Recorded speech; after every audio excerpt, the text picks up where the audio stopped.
Good evening and welcome everybody to tonight's varsity football matchup between the Chaminade Red Devils and the Poplar Bluff Mules. It is a very rainy night here in Poplar Bluff. It's also their senior night, which is interesting combination. Not, I don't even know what to say, but we got an interesting matchup here. Chaminade and Poplar Bluff, both coming in with 3-4 records coming into this game. But it brings some players. It brings.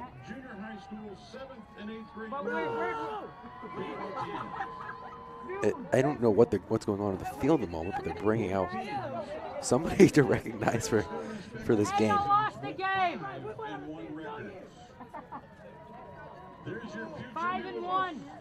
I guess it's just the Poplar Bluff Junior High 8th graders, I guess.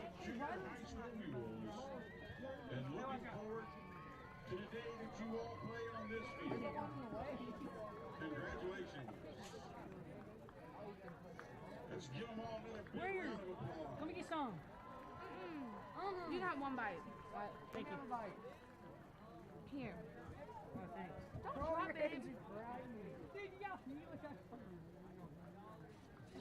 Gallon catch. So the Chaminade and Poplar Bluff football teams are both getting ready to go for the coin toss to open things off here.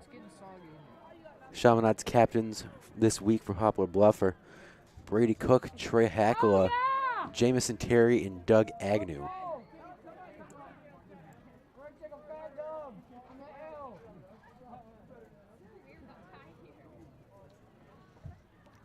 As the Poplar Bluff 8th graders are now having to exit the field.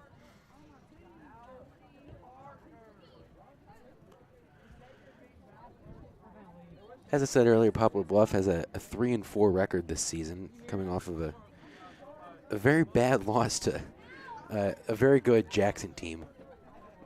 Jackson is now 7-0 at the moment, but Poplar Bluff suffered a 20-63 loss against them last week, and the score was even worse than that at halftime. At the half, Jackson was leading the Mules 56-7, and that was as far as they got before they played the second half of the running clock, and the score actually looked somewhat better.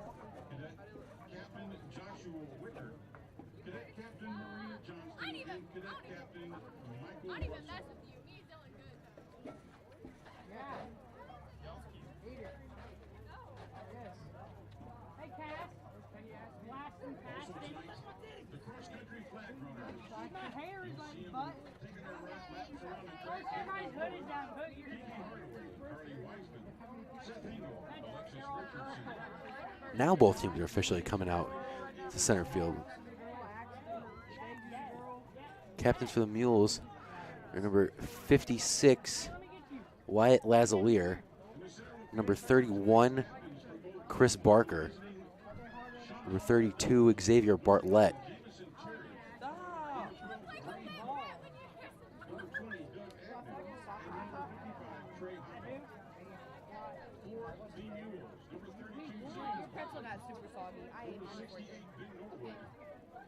Was it good?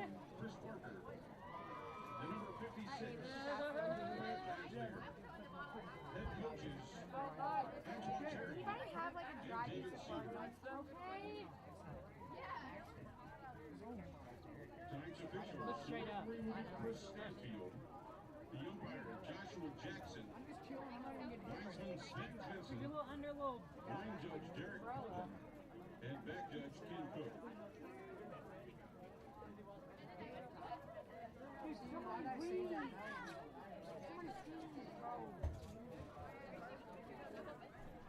It's not even me. Dude, nobody's pointing at your nose. I am. Like, not too soft. Dude, I can't. Dude, you're like actually in his way. I'm not. You were. That's because I was reaching for my shot. You're just like. Get in his way too.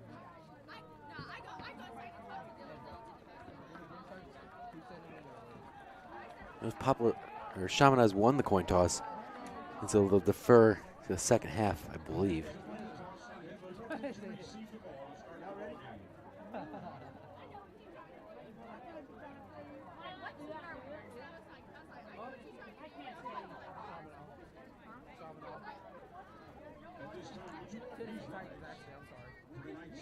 Oh, you know football. Although it is a very rainy night out here at Poplar Bluff, I will say, and I feel like that could be a big factor in tonight's action, as Chaminade has not played a game under these conditions in a very good while, at least as far back as I can remember.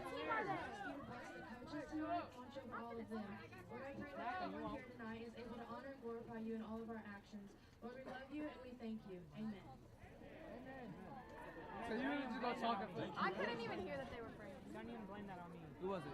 You just slapped me? I was praying. You just said I didn't even hear that they were praying. So that was Thorn. She laughing way too hard at that.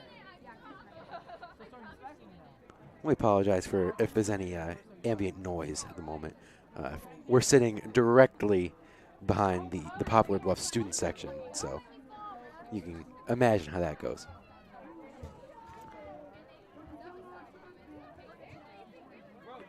Actually, Poplar Bluff won the toss, and so they're going to receive first. So that means Chaminade gets the ball to start off the second half.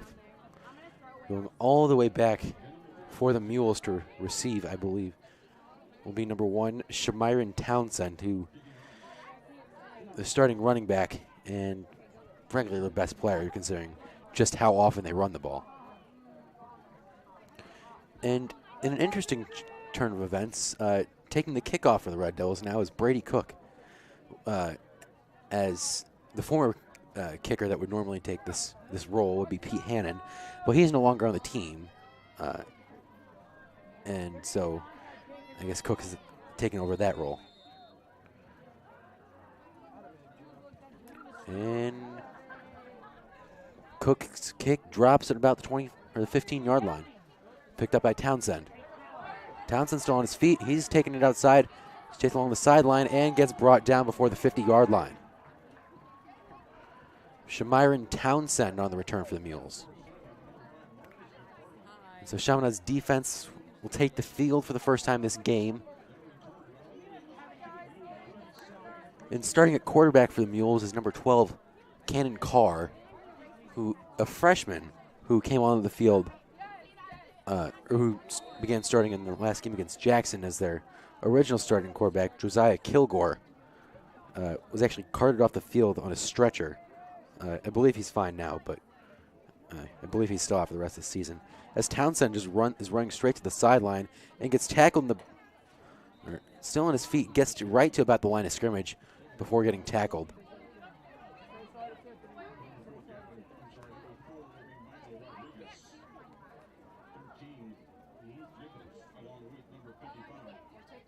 It'll be about a loss of 3 yards on the play. The refs will mark it. So we'll get a 2nd and 13 now.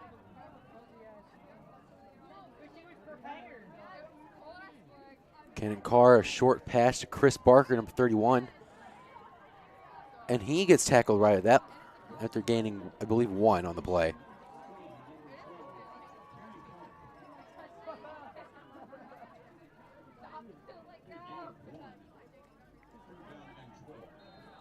So that's a 3rd down and 12 for Poplar Bluff.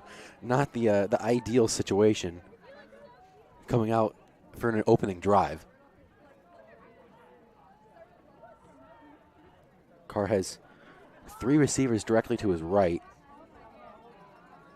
And they're going to motion Townsend out to his left.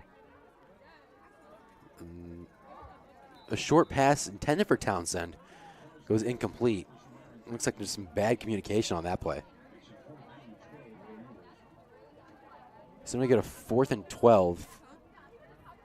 Poplar Bluff being forced into a punt right here. And that's not the way, from what I've gathered at least, most teams would want to start a football game.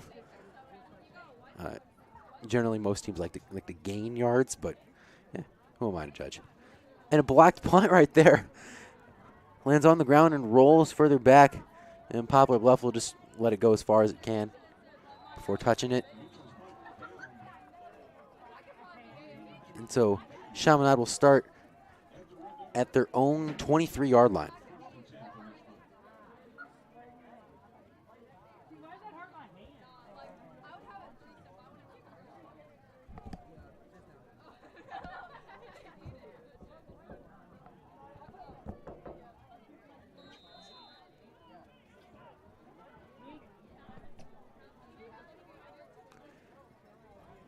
Chaminade starting with a short run right there.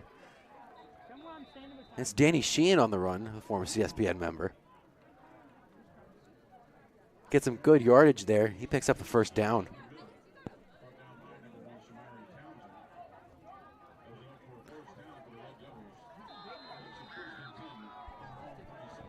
And Coach Torre, talking before the game, said he was resting a few players in tonight's game to let them get some rest, help them recover. And one of those players was the original starting running back, Amar Johnson, who they said they were going to give more limited reps going into this game just to help preserve his health going forward, coming playoff time and next week's game against Lutheran North.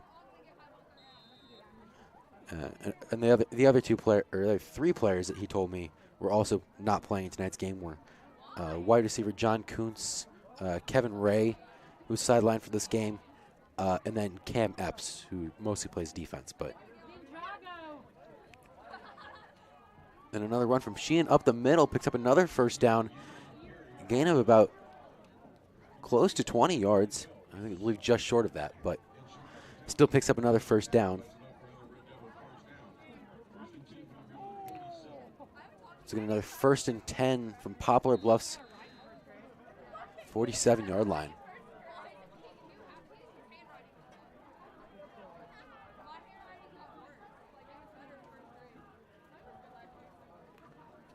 Cook a handoff this time to Kyoto Setayama.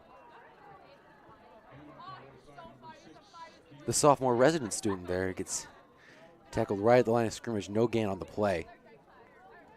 So we'll get a 2nd and 10 for Chaminade.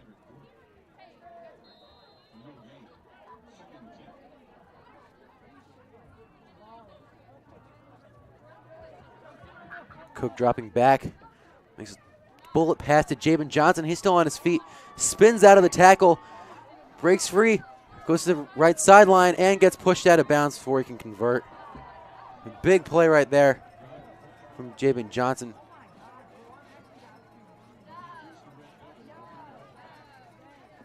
There's a flag on the play, and I guess they're bringing the ball back. Doesn't count.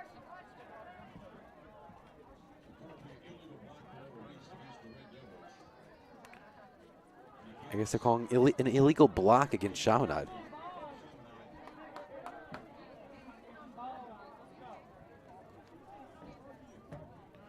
So they're going to throw that back, redo the play.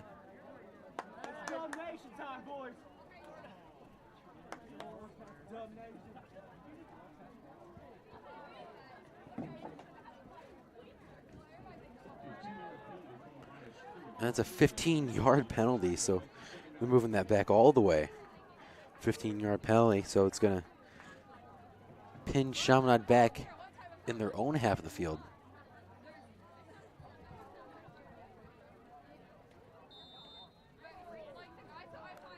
$9:13 to go here in the first quarter.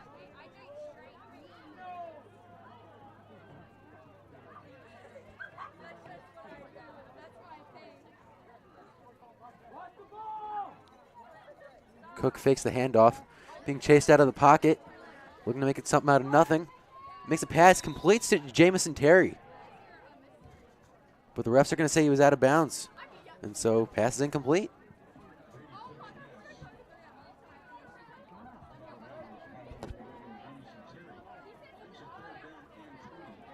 So we get a 3rd and 20 now for Chaminade.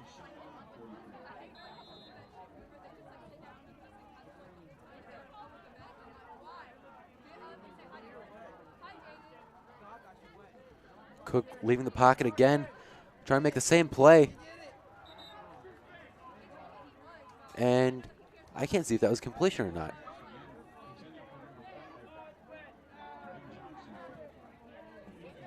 It's another incomplete pass. The refs are going to call it.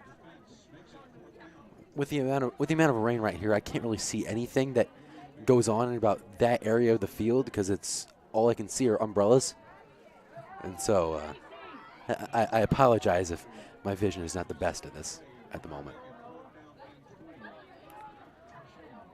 So Chaminade gets a 4th and 20, so they're going to presumably punt it.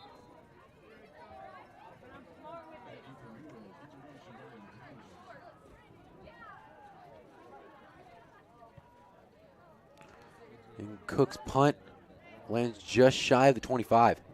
And they're going to let it roll. The refs are going to say it bounced off Campbell's foot. So they're going to move that back up.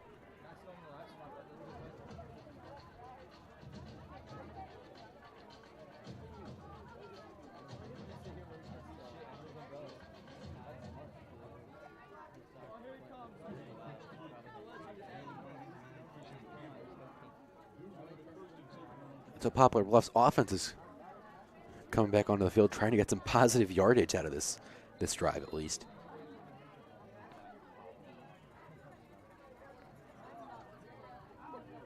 And so going to hand that one off to Isaiah Johnson wearing number 14 in maroon. He gets a short gain, about 5 yards.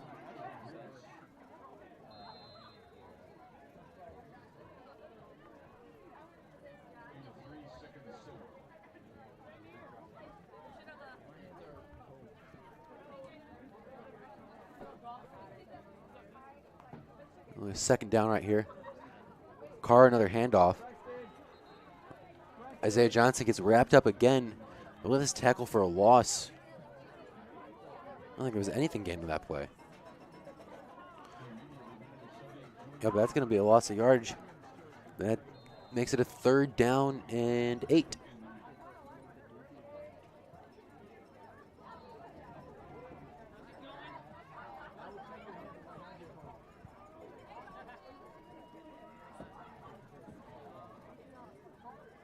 So Carr dropping back. This pass almost gets intercepted by Michael Bryfield, but they're going to say no good. No interception. But it is a 4th down, and so they're going to be forced to punt it again.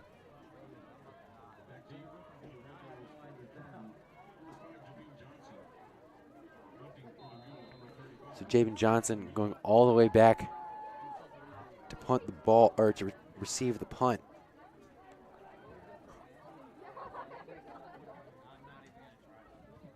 Justin Mitchell, ring number 35, is punting the ball for the Mules. And that ball will roll and will be touched. And so Chaminade's going to take it at about the 48-yard line.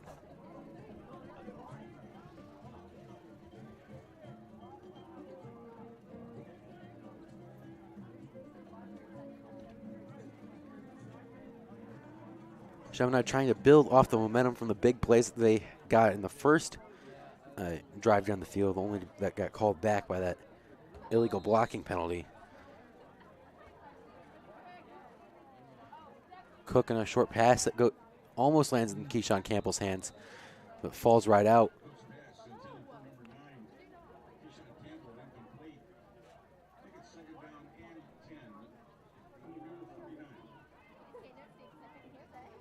So we go to 2nd and 10 now from Poplar Bluff, 49-yard line.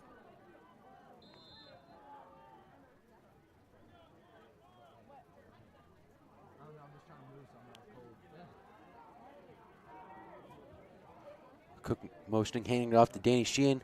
Doug Agnew actually. He's gonna keep going. And then gets brought down at about the 34.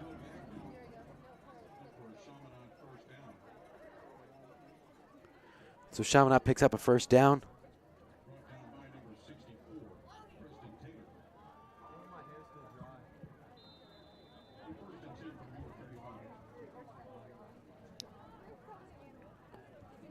Oh, 1st and 10 from 35 now.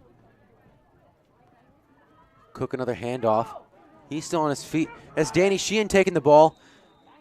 He muscles it through. And the refs are going to mark him as out of bounds.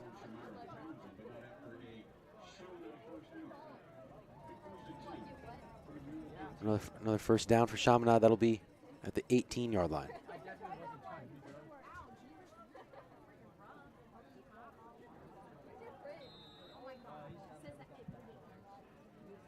Omar Johnson coming into the game for the first time.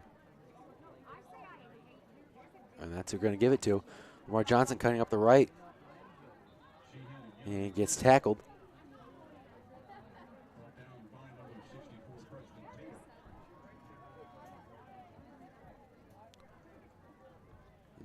Johnson's going to come right back off the field. And Danny Sheehan's going to take his spot.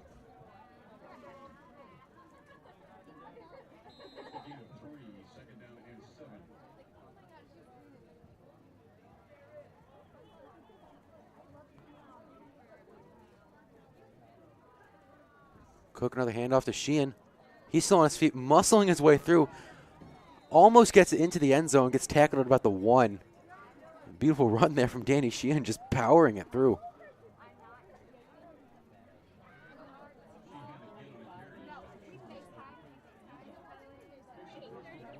There's a first and goal now on the 1-yard line for Chaminade. Hopefully they can convert on a first and goal from the 1. You could probably just see it. Yep, that's what they're going to do. Hand off to Danny Sheehan. He takes it into the end zone for a touchdown. Touchdown for Chaminade. And take the first lead of the game.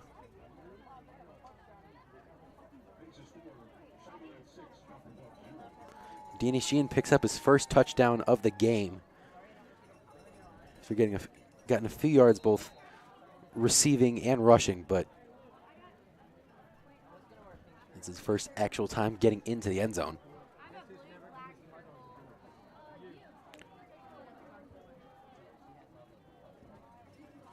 And they're going to try and go for a 2-point conversion, but that run gets stopped.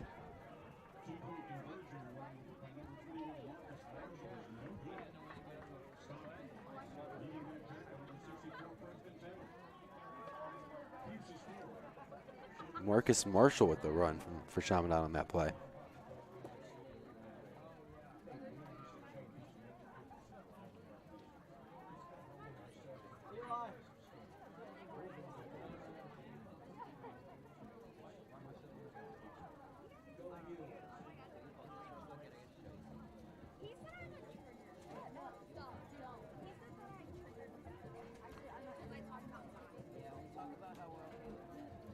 So the Chaminade kickoff team will come onto the field. Brady Cook taking the kick again.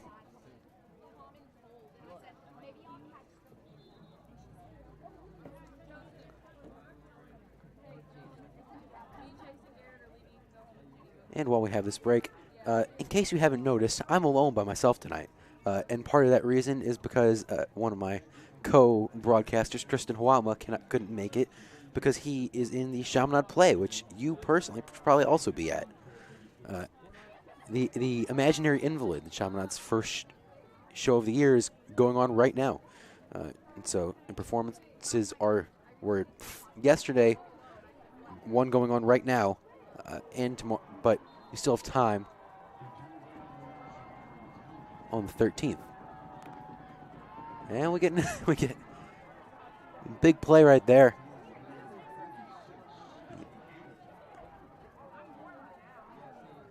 Big play from Alvin Hamilton.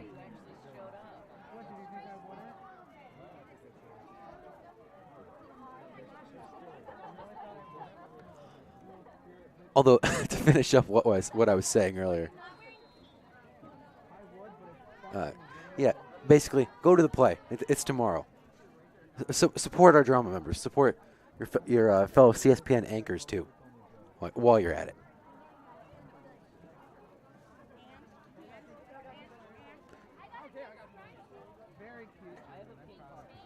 Carr with the pass, lands in the hand of nobody, trying to get it to Chad Casey, number 82 for the Mules.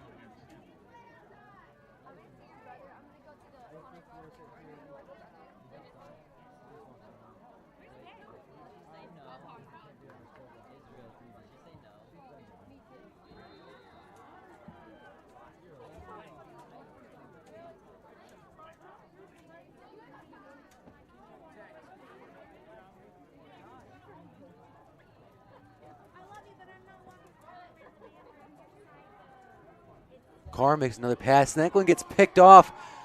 It's Doug Agnew with the ball. He'll take it into the end zone. That's a pick 6 for Chaminade.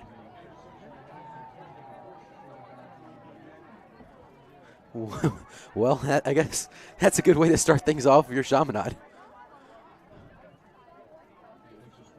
I believe that is Chaminade's 3rd pick 6 of the year now.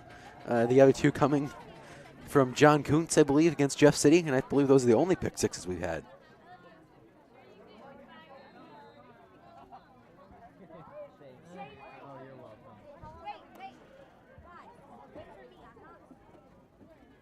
And they're going to try and go for another 2-point conversion. But the refs are going to throw a flag. I'm not sure what's going on there. There's some confusion with some players being subbed off the field, and they're going to call an illegal substitution penalty, I guess.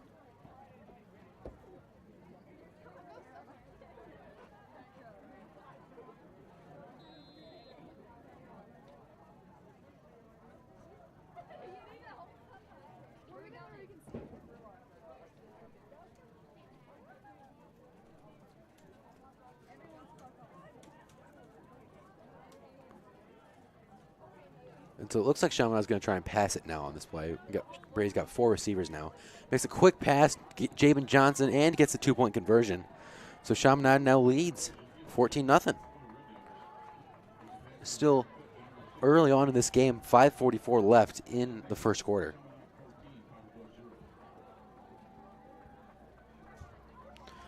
I think from the way we've been told, or the way I've been told this game's supposed to go, is we're going to try and run up the score as much as we can in the first half, and because since we're playing a weaker opponent, in a sense, but we're going to try and run up the score as much as possible in this game, and then get those starters out of there, get them some rest, and let the younger guys get some experience.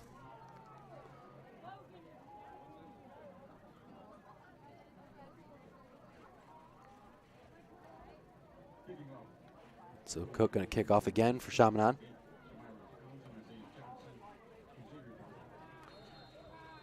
So Townsend, Isaiah Johnson, and Xavier Bartlett are the ones back for the Mules.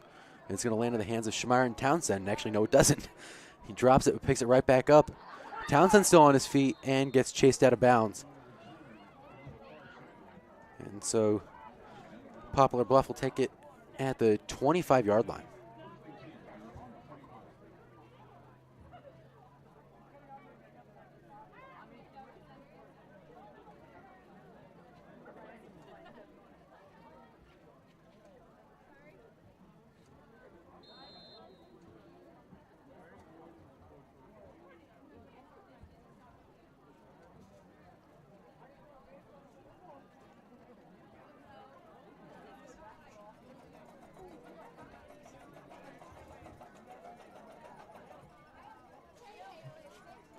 And so it's another run right there for the Mules. Cannon Carr will keep it. And gains about 5 yards on the play.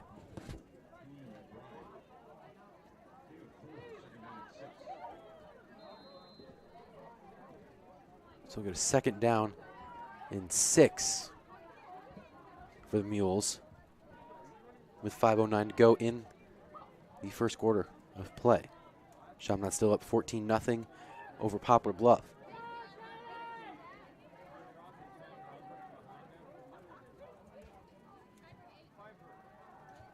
Carr makes a pass. It's complete. That's Chris Barker. Tried to get him with the stiff arm. He gets pushed out of bounds.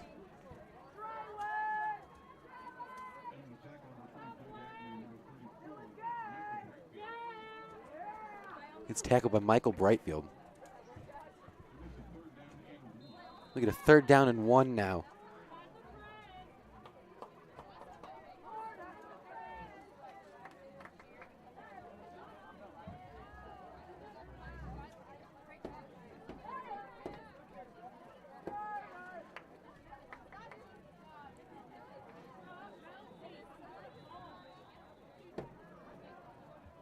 We get a timeout on the field call, I believe.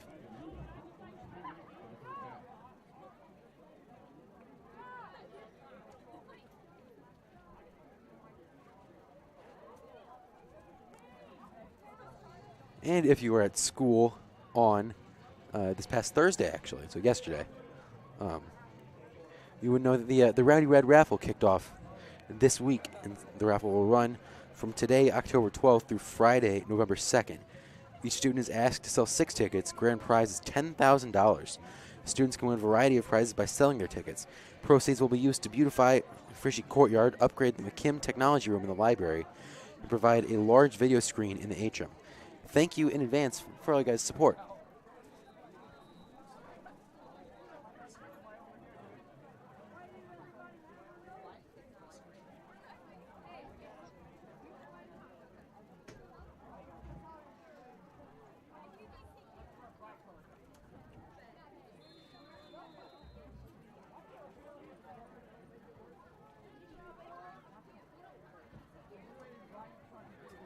So Carl handed off.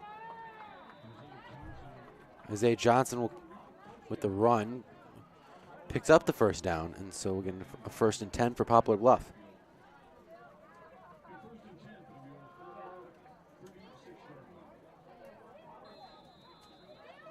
Ball on the 36-yard line.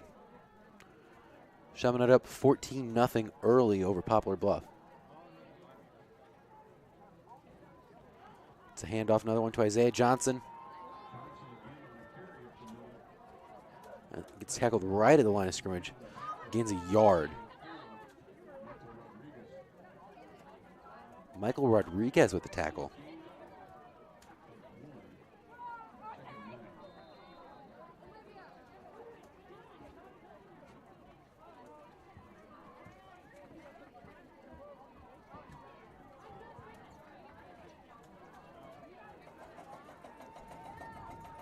Cannon Carr running out of space. Breaks through with one tackle and gets sacked all the way back the 19-yard line by Julian McBride. So that pins Poplar Bluff all the way back. Refs are actually going to put the ball on the 20. But that's a play. Got a 3rd down now. And looks like a 30, be a 3rd and 36, maybe.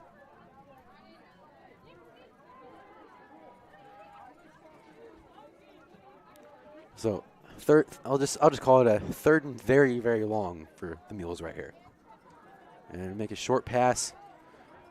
Stays on his feet, gets some space, doesn't get the 1st down. A long pass went to Chad Casey wearing 82 for Poplar Bluff. And so they're going to be forced to punt here as they didn't pick up the 1st down.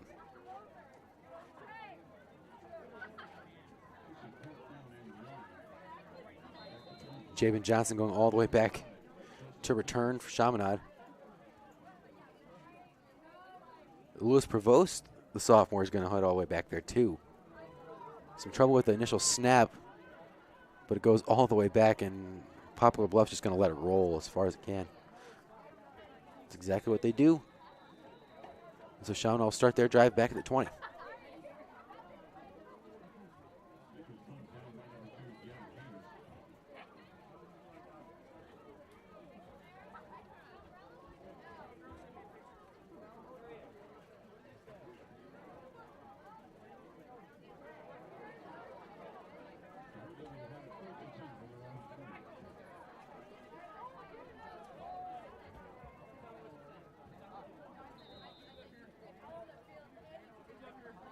Cook, a handoff to Danny Sheehan again. He's going to take it and gets Russell to the ground in the backfield. That's going to be a tackle for a loss.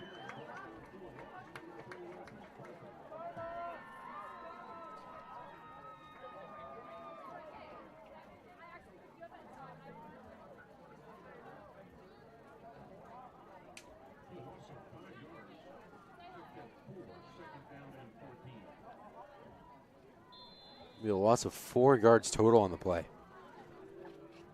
So we'll get a 2nd and 14. Cook's got 3 receivers on the upper side of your screen. He's going to take it and gets tackled, gains a couple yards, so I think it gets right back to where the drive initially started.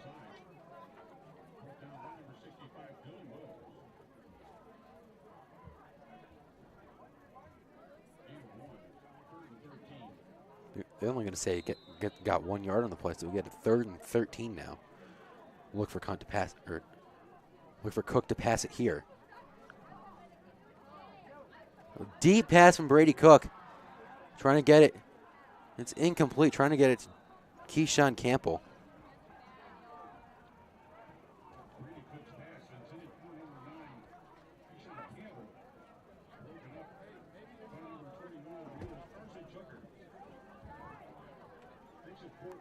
And so we get a 4th and 13 now for Chaminade.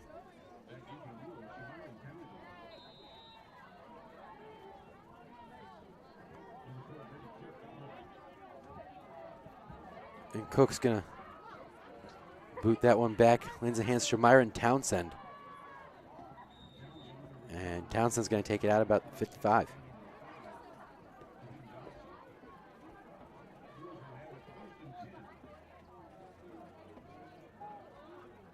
.51 seconds to go in the first quarter of play. Chaminade's still up 14-zip.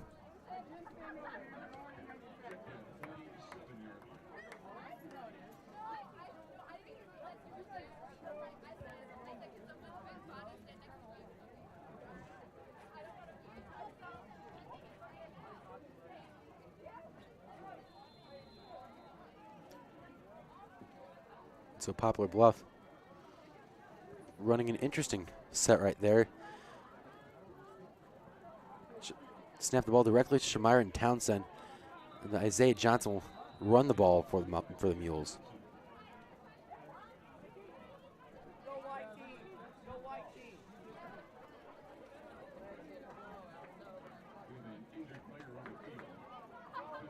There's an injured player on the field. It looks like Michael Rodriguez went down right there.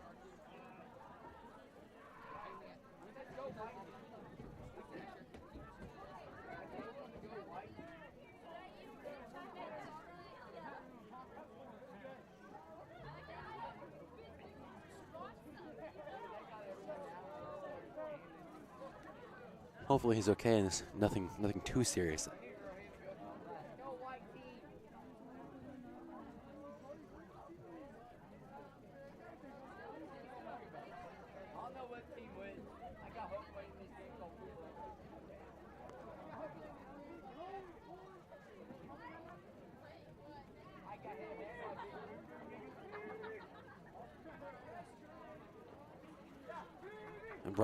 And Rodriguez is able to walk himself off the field.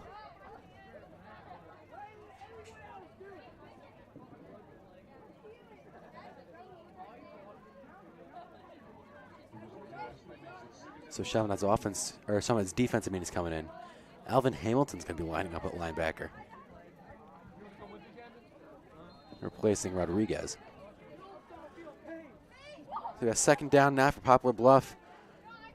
Carr, deep pass, incomplete, trying to get to Xavier Bartlett, 32. So we got 3rd and 7 now.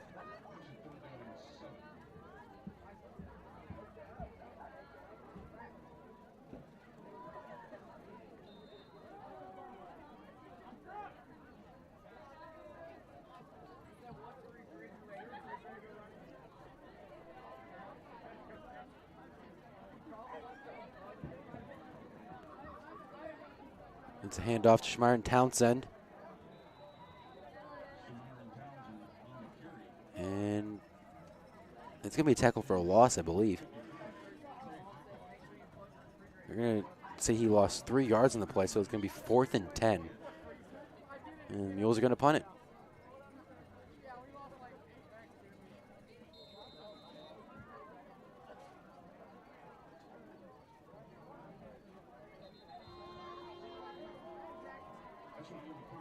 That'll be it for the first quarter, folks. The horn sounds. Chaminade up by 2 touchdowns. Score 14-0. Hopefully Chaminade can look to extend that lead in the second quarter. See some more runs like we did.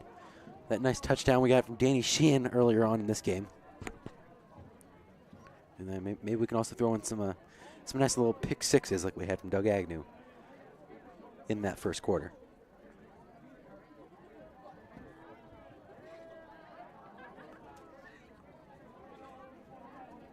Although in other news, we want to we like to give a shout out to another Chaminade athletics program that took a trip down to this region of Missouri. Give a shout out to the Chaminade swimming and diving team who came down to Cape Girardeau, which is about an hour from here, in the southeast Missouri region. But they came down and beat the, I believe, state champion Cape Central Tigers, if I'm correct. There's some big hits coming into the backfield. Jamison Terry with the ball.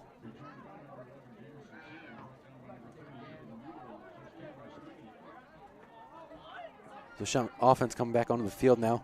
But yes, definitely big congratulations to the Chaminade swim team. 12, increasing their record now to 12-1 for the entire season. So big congrats to all that's going on over at Chaminade Swim. Danny Sheehan with the run. Gains about 5, I want to say.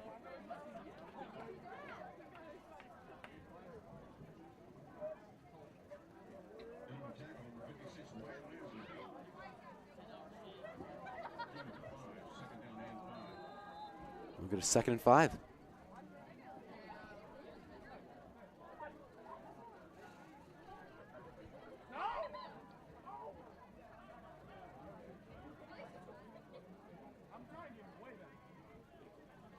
Cook another handoff to Sheehan. He still muscles through. Almost picks up the first down, but not quite.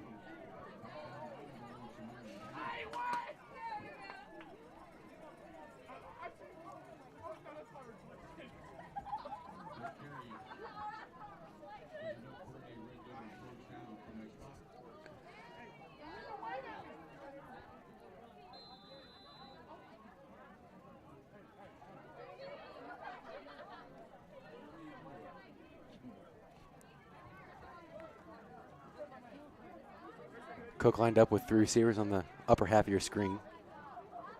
It's going to be another handoff right there. Jamison Terry with the ball. And he'll get tackled.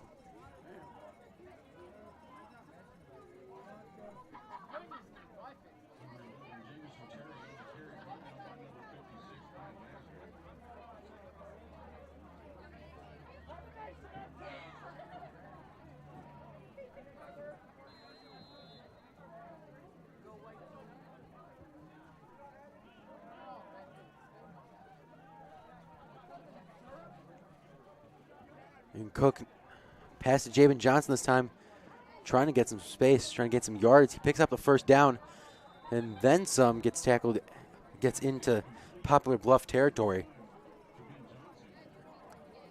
They're gonna mark him down at about the 50 to 47-yard line.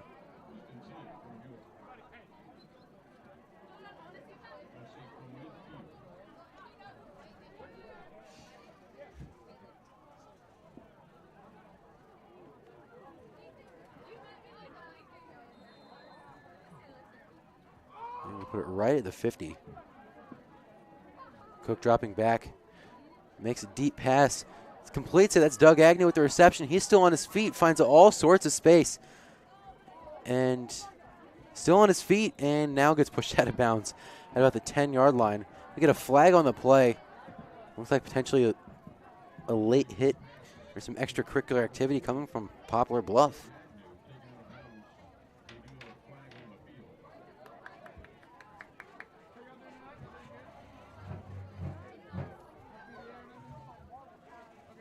Danny Sheen's going to come onto the field, sub off Doug Agnew.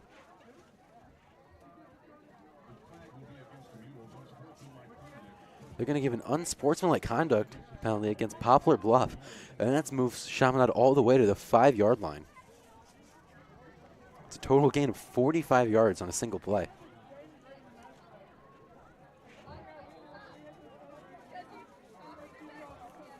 Chaminade gets a first down and hand off to Danny Sheehan. He gets swallowed up right at the pile. And so, don't believe Chaminade gains anything on that play.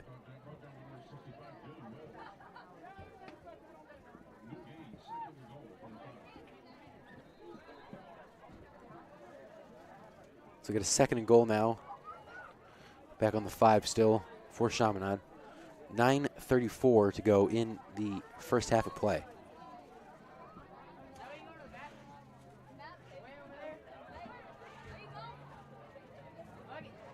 And they're going to hand it off. It's Amar Johnson running the ball. Does he get in? Chaminade saying he does. See what the refs say.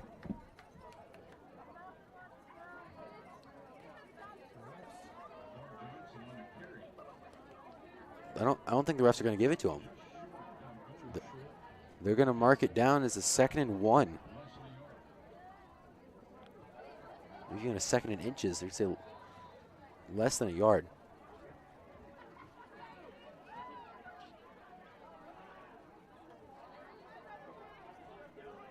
And so Cook's going to hand it off to Danny Sheehan, and he's just going to take it right into the end zone. And so we get another touchdown for Chaminade. Danny Sheehan with the ball.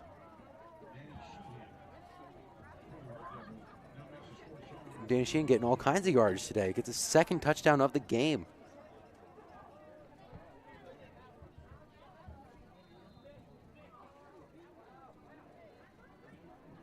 Big game so far in this first half from Danny Sheehan. Chaminade now leads 20-0. 8:39 left in the game, and Adam Schmidt's on to kick a single extra point. His first PAT attempt of the game. Only missed one of the entire season. Hopefully the rain doesn't affect those numbers. And it doesn't. Kick from Schmidt is good. Chaminade leads 21-0 now. 8:39 to go in the first half of play.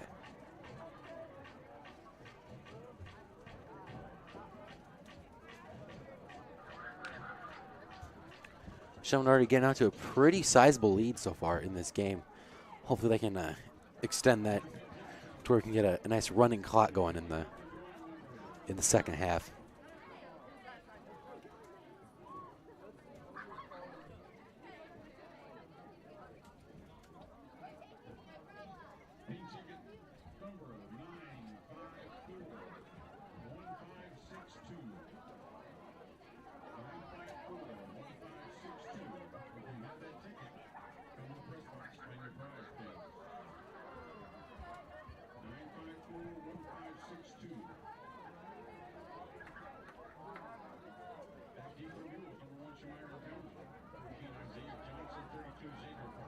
Cook kicking the ball off again. Townsend, Johnson, and Bartlett back to return for the Mules.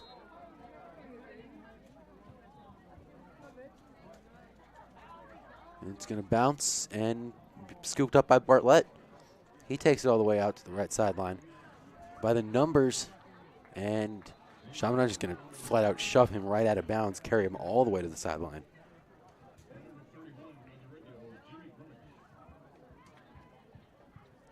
They're going to credit Jimmy Grummick, who's now wearing number 31, in replacement of Pete Hannon, who's no longer on the team. They're going to credit him with the tackle on that play.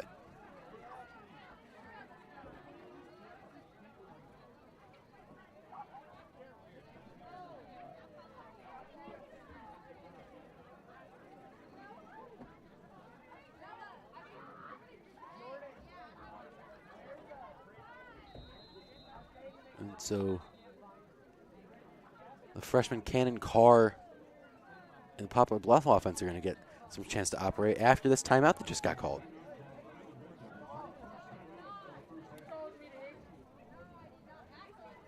$8:28 to go in the first half of play. Chaminade still up 21-zip. And while we have some time, now would be a good time to make plans to attend the annual Estovere auction. That event will be held February 9th at the Frontenac Hilton, as it is every year. The committees are beginning their work. If you would like to help, please contact the advancement office. We would love to have you and as many people as we can help us out in putting this annual event together.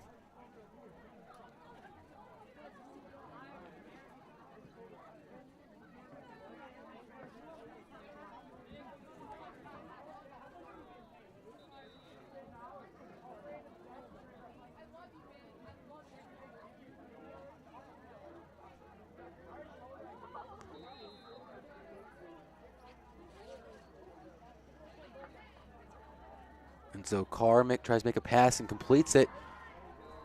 And gets tackled, though.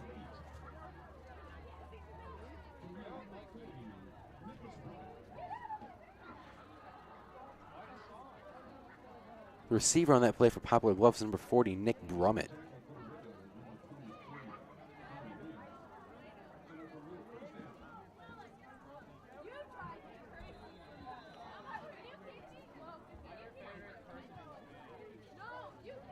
Another handoff from Carr to Townsend. He gets a big hit, fumbles the ball, but Poplar Bluff's going to land right back on it. Big hit.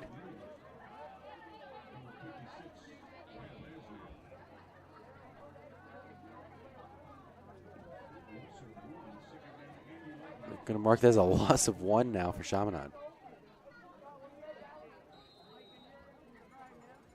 So we get a 2nd and 11 now.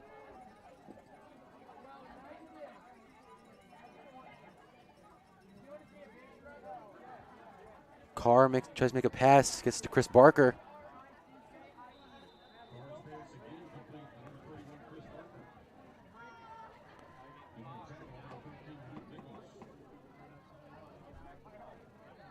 Luke Nichols with the tackle for Chaminade on that play. So we get a 3rd and 2 now for Poplar Bluff.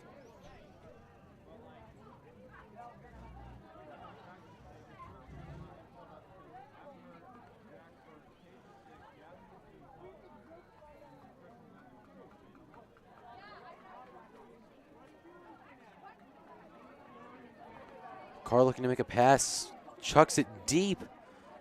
No good, though. Intended receiver was Chris Barker. Or actually, no, that was intended for Nick Brummett, number 40. On the far side of your screen. So we get a 4th and 2. Poplar Bluff kind of being forced into a bit of a weird situation. Do they go for it? I presume they would, from given their field position at the moment. But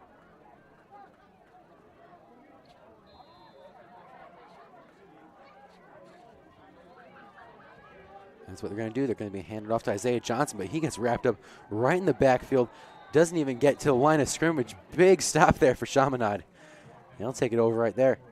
Tackled by Alvin Hamilton, who's stepping up in a big way this game.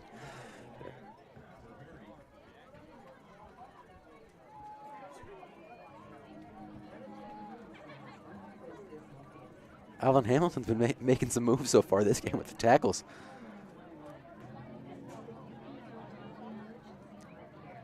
But Brady Cook and the Chaminade offense will take it back over at the 42-yard line. Still up 21-0, 6:23 to go in the first half. And Cook to make a pass. Lands to Doug Agnew. And he still gets tackled just after the 40.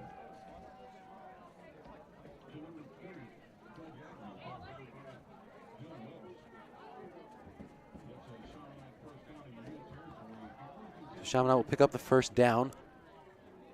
Refs will place the ball right on the 40.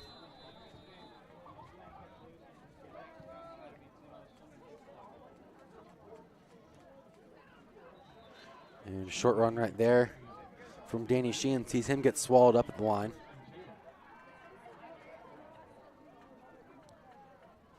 Clock still ticking down. A very wet, very rainy afternoon or evening here at Poplar Bluff High School.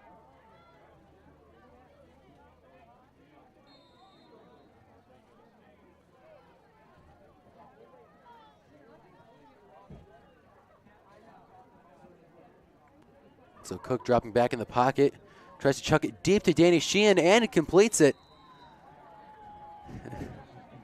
Refs are going to give it to him, and they're going to stick it on the 16-yard line. Big play right there.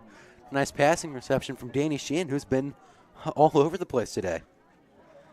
My early nomination for the player of the game is we've been doing the past few weeks with my normal co-hosts that aren't here with me, but once again, Tristan's at the play, so and you know, once again, you should be too. But Doug Agnew tried muscling it through the Poplar Bluff defender right there.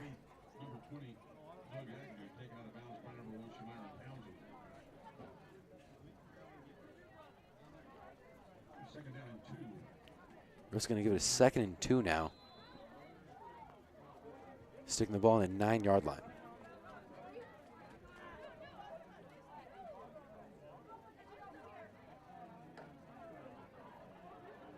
So Cook's going to hand it off to Sheehan again. Sheehan finds all sorts of space. Ball comes loose, though. And I think Poplar Bluff recovered it. Refs are going to give the fumble recovery to Poplar Bluff. More specifically, Xavier Bartlett wearing 32 in maroon.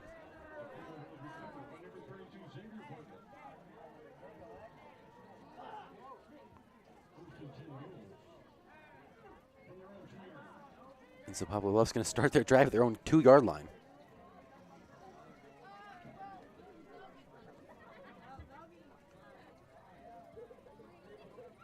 Exactly 5 minutes to go now in the first half.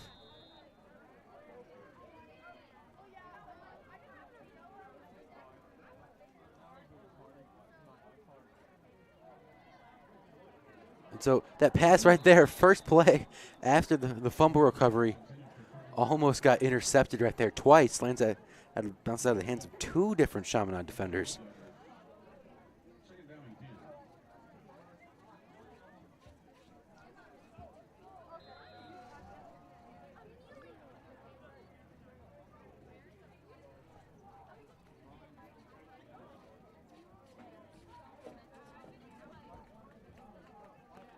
And so Cannon Carr's going to try and pass it all the way from his own end zone. He's going to give it a short toss to Shmyron Townsend. And Townsend's still on his feet. And then the ball, I believe, comes loose.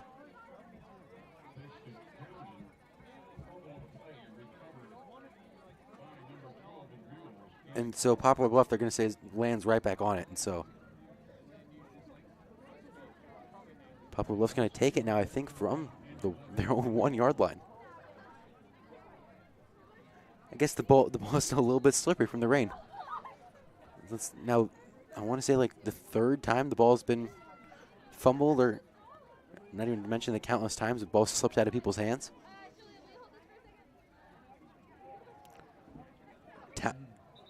A quick fire from Cannon Carr. Sees the ball goes to absolutely nobody. I guess just a miscue on the play. He was trying to get it to Chad Casey, I believe, but Casey had no idea. And so, incomplete pass then. 4:04 on the clock. Chaminade still up 21-0.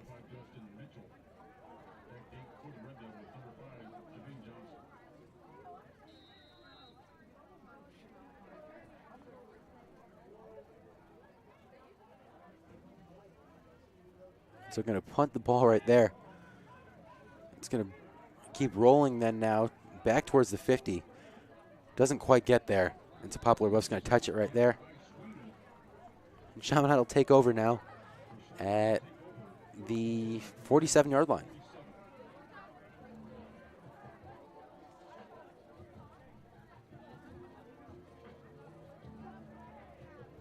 .353 now to go in the game. In the first half, actually.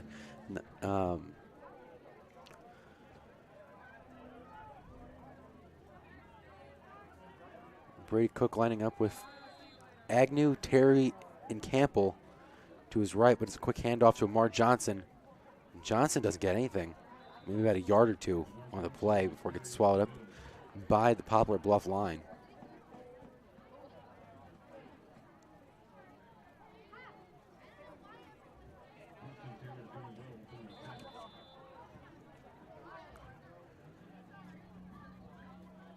Cook dropping back.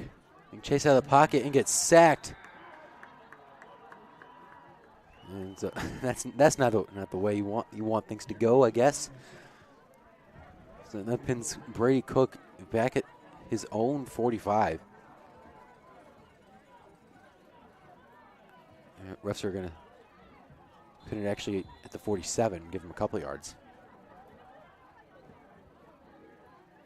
Cook, deep fire now, trying to get to Keyshawn Campbell.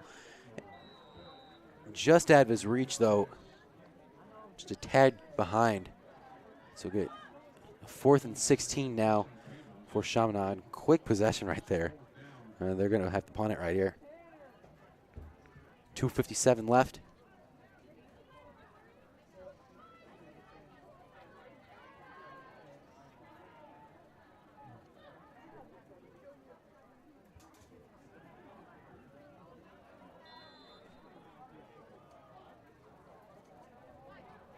Cook all the way back to punt it now. Not a bad punt from Cook. He'll take it to about the 21-yard line before Campbell touches it. We'll get a 1st and 10 now for Poplar Bluff.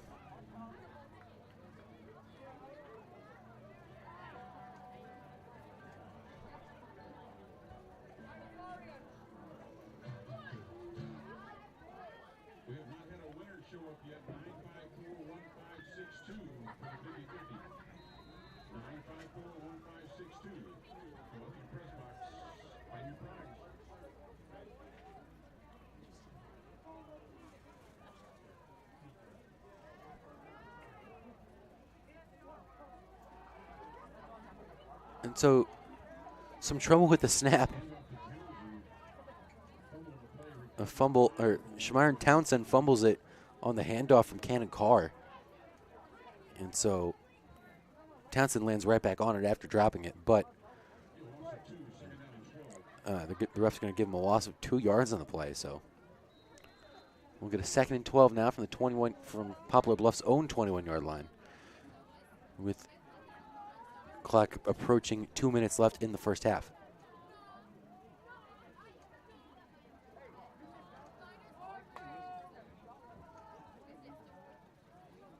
Carr, quick fire. It's tackled by multiple Chaminade defenders. So we'll get a 2nd down, or 3rd down actually, after a short gain, about 3 yards on the play, or 5. They're going to go 3rd and 7 now.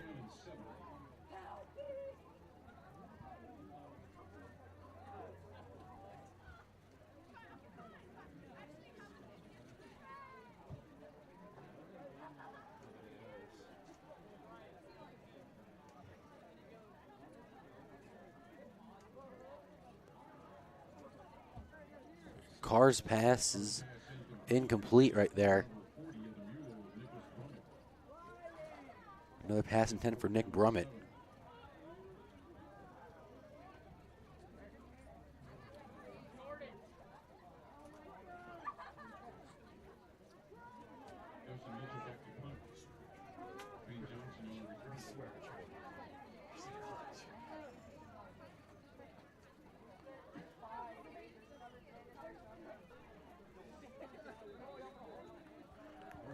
Justin Mitchell's all the way back to punt it now for Poplar Bluff.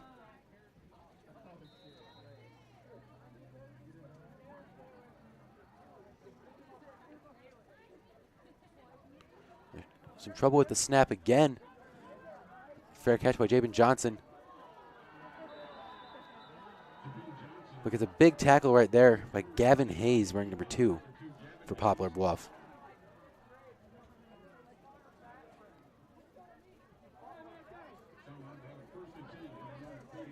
So Chaminade will take over now at their own 49-yard line. Minute 10 left, and keep in mind Chaminade does get the ball to start out the second half. So they're really not in a rush to make anything happen before halftime.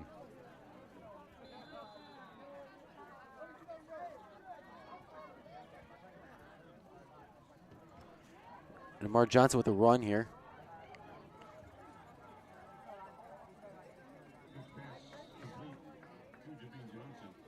Actually, it's going to be Jabin Johnson rather than Mar Johnson. Sorry.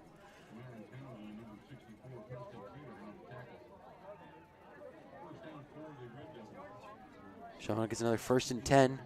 Exactly a minute left on the clock in the first half. Cook dropping back, trying to make a deep pass. Trying to get it. Almost completes it, but no good.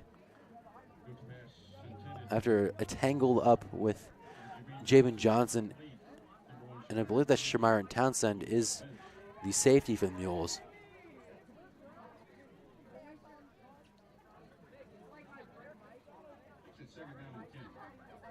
So we get a 2nd and 10 with 49 seconds left on the clock.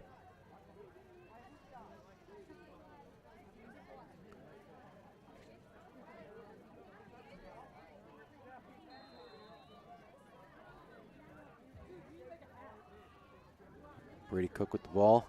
Trying to make another pass to Jabin Johnson again.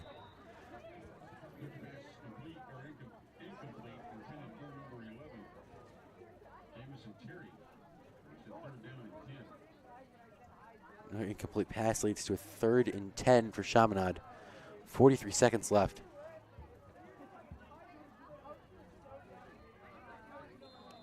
Campbell and Agnew lined up to the right of Cook. And Cook scrambling now.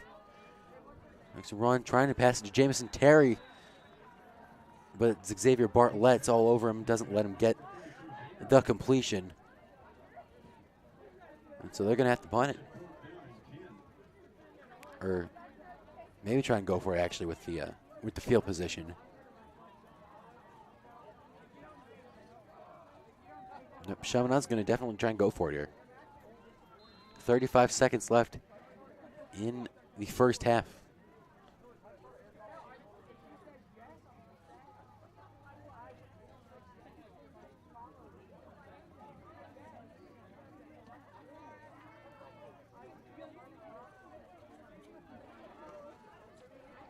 Brady Cook running directly to the right sideline, trying to find someone open, and has to kind of just throw it away. Almost gets picked off. But throws it right over the head of Logan Strouts, the Poplar Bluff defender. So we get a 1st and 10 now. And keep in mind, at halftime, or if you remember last week during our Mental Health Awareness Week, during lunch on Friday, I believe, we conducted interviews to get people's thoughts on how that Mental Health Awareness Week turned out and get people's overall opinions on it. And if you would like to see that, then stay tuned for halftime. We'll be playing some of our interviews that we did get. And there's a run from Poplar Bluff right there. It's a short game.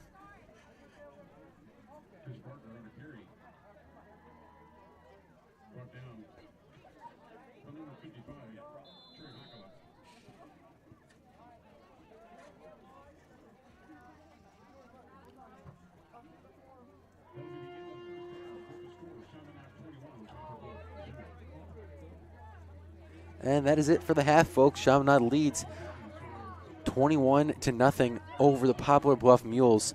Stay tuned for that video that I just mentioned about the Mental Health Awareness Week that was last week. And stick around. We'll see you at the start of the second half. I'm Junior Tristan Awatma. This week here at Chaminade has been Mental Health Awareness Week. And it's been a really important week, so we're here going to interview some teachers and students alike and see what they thought on the week. I thought the whole week was very timely for everyone. You know, I saw the kids responding. They paid attention during the sessions, which I thought was awesome. And the whole thing, we talked to the whole community, the parents, you know, the students, the teachers. Chad's did a great job, I think, illuminating how important mental health is. I found it interesting. I also, it made me realize that some people who I might think are joking about this sort of stuff may not be. I need to really talk to them more. So honestly, it was just eye-opening, and I'm glad I had the experience to learn about it. It's good to know that people care that much about it and support other people, and the work that they do in the presentation from the CHADS Mental Health Care Society, and the support from all the teachers and the other students is really great. I know it's a challenge. I know a lot of people realize they're not alone when they hear about this, because other people may say, I've been stressing out, or it's really difficult for me as well. So I think knowing that other people are going through the same thing they are, maybe they don't feel as alone, or it might not seem as dark, and there's light at the end of the tunnel and there's hope. I think it's definitely helpful, especially for athletes like us. There's a lot of pressure on people. You heard stories from Kevin Love and DeMar DeRozan, and I think it's important that we talk about it at a young age like we did. I think it's definitely helpful. When we do that type of programming, particularly with any form of mental illness, we get to the heart of young people's brokenness, their woundedness, experiences that certainly fill them with sadness, loneliness, anger, just a whole variety of different emotions. And when we can bring those programs forward and have people with expertise in that field, we lead our young men to holiness and hope. And when that happens, that's transformative, and it gets right to the heart of the Catholic Marianist charism. So as you can see from the interviews, this week has been very impactful here at Chaminade, and it kind of shows you how much people really care. And remember, if you're a student or a teacher who is going through something, we have such a great community here. Speak up. There's always people here to help you, whether that be a teacher, a student, a mentor, anybody. So please just speak up, because we're always here for you if you ever are struggling with anything. I'm Tristan Watma. Thank you. Really, I've seen more hugging like this. Those are the best. Thank you so much, Ms. Struckoff. All right.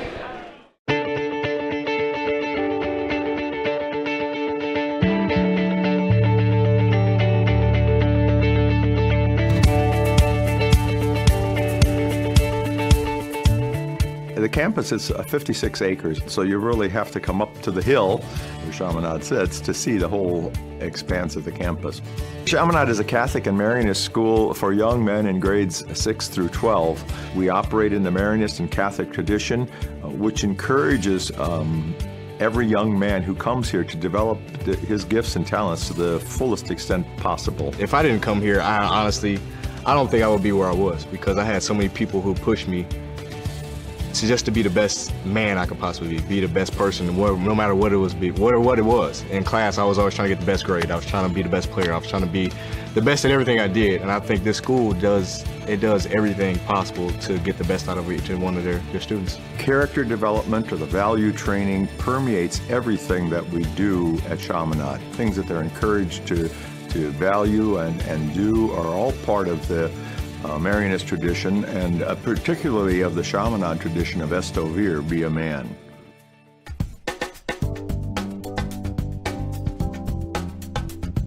The service program that we have here is pretty amazing and very extensive, and it is demanding of the young men's time. We do it in such a way that they have to find the time in their busy lives, just as they will later on as adults, to be of service to other people. For a while now, we've been doing Father Dempsey's, which I did, where you go down and you cook food for the homeless down at the Father Dempsey's shelter. You'll find them all over the metropolitan area. We work quite a bit in North St. Louis. They work in various institutions here, caring for older people, work with young people and tutoring them. Some of the programs go to El Salvador.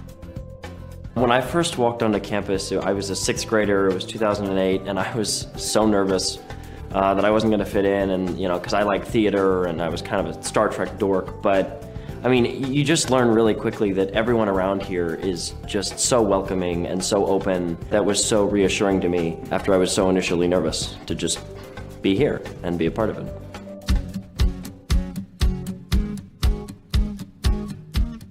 So the house system is the way that we organize our student body in the non-instructional part of the school day. We organize the students in 5 houses. So every student identifies with one of those 5 houses, and within each house there are 8 mentor groups, which commonly are known as homeroom. We call them mentor groups. And then all the mentor groups have what we call senior leaders. So seniors take a leadership role in those mentor groups. The house system really helps foster a sort of camaraderie between classes that I don't think is really able to be seen anywhere else. I still remember my senior leaders from 6th grade and 7th grade. I'm friends with them on Facebook. We talk. We went on junior leadership training retreat, and I am deathly afraid of heights. But one of the activities was to go 40 feet up in the air and just hang around on these ropes. I was so scared of heights.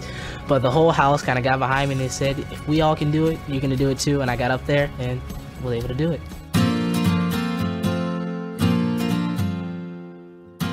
Chaminade's been a very important part of my life.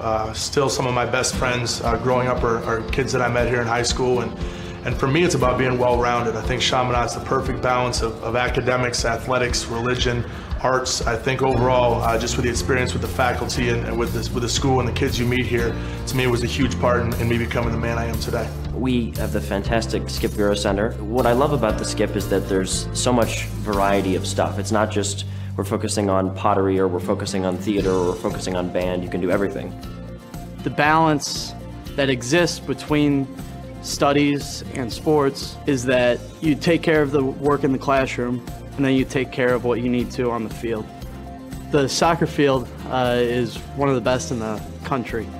Basketball, of course, certainly competitive, and the size of the school allows many students to have the opportunity to play sports. My favorite memory is going back to the days when I played Chaminade hockey. You know, some of those guys that I played with were classmates and have made lasting friendships. It just really means very much like a home setting to me. It's a place that's very based on faith, and faith is important to me and my family, so I can come back here and feel very embraced in that family spirit. Chaminade does a great job of molding you into like you say, you walk in these doors a boy and you leave a man. This was, the biggest factor at this school had on me was kind of my maturity, away from hockey, becoming a man and become a person. Just kind of like the slogan, Estovir, that was important, and it's still something I always hold close to my heart. Estovir is a Latin expression that means be a man, and that's the challenge that we give to every young man who comes to Chaminade, to be the person that God intended him to be. And to do that, he's going to have to work at developing his inherent gifts and talents, but he's also going to need to learn a strong set of values. It's a very comprehensive model that calls him to be the very best person that he can be.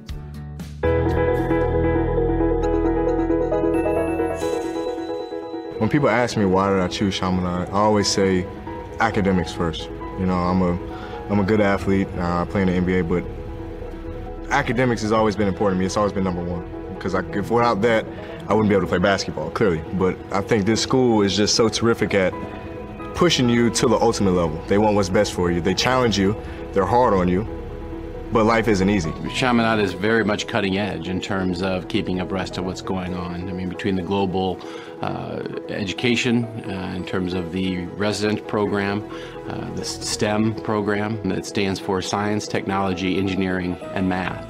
And it's one of the foundations here at Chaminade, keeping ahead of the curve, if you will. And it's a great place for our children to become men. Just before we came to St. Louis, we were in Sydney, Australia. So we needed a high school and a middle school for the 2 older boys. We had a lot of criteria that we were trying to meet. We knew that the school had an appreciation for a diversity of culture and learning styles and ways of thinking. And we felt that that might be an important fit. Global learning means opening your eyes to what is happening in the world at large, and also being able to find a place there. And we felt that we needed our boys to be marketable, and that when they leave here and go to college, that they would be able to be gainfully employed in a world that doesn't just think about me. It's very important that we maintain our connection to our CMEs, our Characteristics of Marianist Education, and our Global Reach program fills that need. It fits right in. The students are going to have a greater awareness of this connectivity of what happens in the globe. It also happens at home. And if we bring students to the awareness of this local global nexus, it's going to be very helpful for them as they move forward in their education. And so that's very poignant to interquality education. We are very proud of our graduation rate at Chaminade. The advanced placement and college credit program that we have is very highly developed. So it is not unusual for a young man to leave here with 30 or more hours of college credit. With the phrase "We Are Chaminade" embodies exactly that, the spirit of the school, the spirit of the students, the loyalty, and it's much deeper than a loyalty to the school or to the sports teams. It's a loyalty to one another. It's a loyalty to each other as brothers, as classmates, as family. It's a sense of the family spirit that we have here that is so important.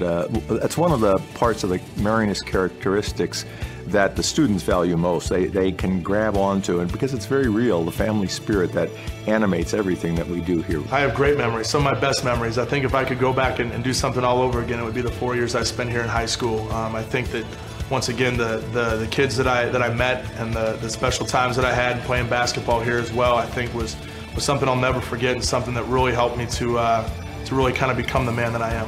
I obviously think Chaminade is a very wonderful place. It affords any young man who comes here a very rich experience. And we can't talk about all of it, but what I would encourage you to do is to come and visit us and be a part of our family. We are Chaminade. We are Chaminade. We are Chaminade. We are Chaminade. We are Chaminade. We are Chaminade. We are Chaminade. We are Chaminade. We are.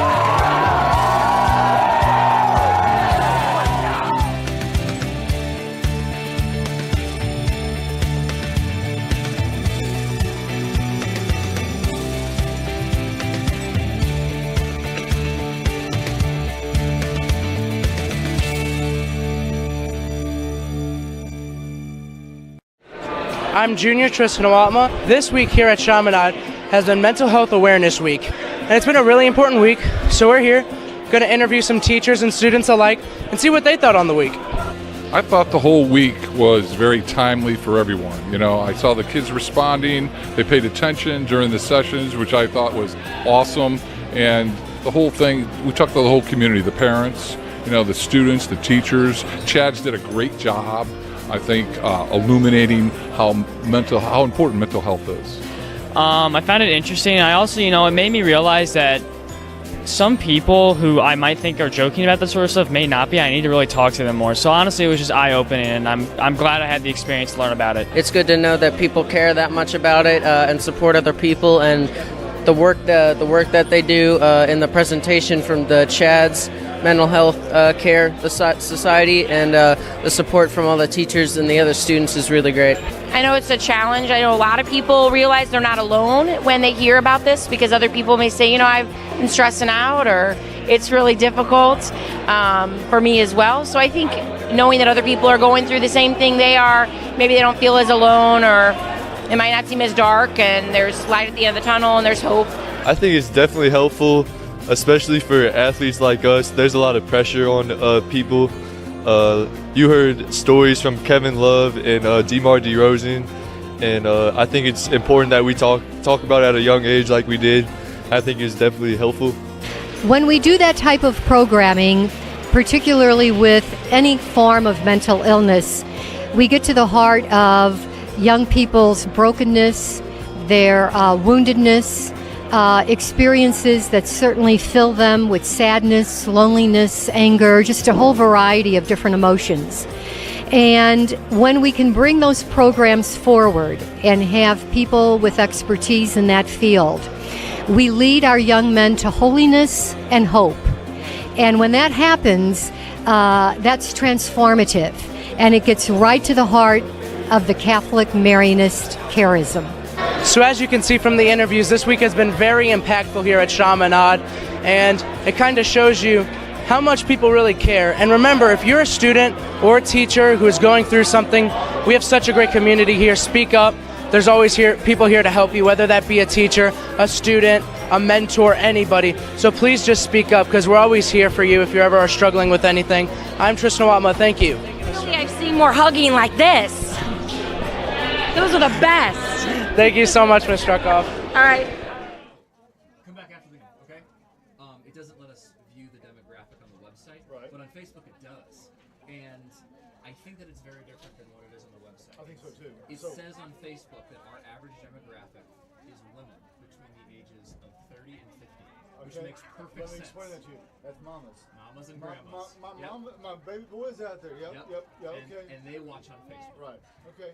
The younger people and I think more older males are not watching on Facebook. They're going straight to the website. Yes. And Or links through Twitter. Which they'll probably try to stream to their TV if they're any tech savvy at all, so they can watch it on the big screen. Because as a 46-year-old male, I have a hard time sitting here watching that. Yeah. And it's not a bad screen. I just You want it bigger. Right. Of course. I've got a 55-inch TV broadcasting the playoff game. Why am I going to watch it when I can, Yeah. I didn't mean to come pick your brain. Well, No, I did. not at all. Love talking about it. So how long have you done this? I've been doing this I'm an alum, so Right. I'm the moderator of this now. I've been doing this since I was a freshman, so that was 8 years ago now. Oh, you're ancient, man. Shit. I know. You cut off, then how do you control the technology? So where do you go to school now? SLU, St. Louis University. Yeah. The I'll be Billikens, graduating right. next year. And the degree in what? Marketing and psychology. That makes complete sense. Kind of sense, yeah. This is fun. I like doing it. So, These guys are kind of pain in the neck. Well, my degree. Sometimes. So okay, well. Yeah, you. I'm looking at you. Yeah. My degree is in finance with a minor in acting. And everybody's like. Acting, that makes sense. Yeah. So I just fell in love with it. Being on air, it's addictive. Matter of fact, I was at my college homecoming, and I'm like, I gotta go because I told these guys, I'm not coming in tonight. And I left Cape Girardeau at 6 o'clock, so I gotta go. I'm missing it, and that's so. It's addictive. So how often do you broadcast? How often do you give the time of the game? How much time is remaining? Or do you have a clock that We have shows? it on there. Do you not have that? No. Oh, really? Really? Well, you got to get this stuff. I mean, I'm in right now. You can show it right here. Reminds me. Bring it back to.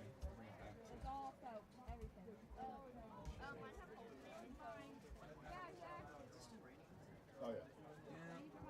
Not bad. Just a little wet. Not bad.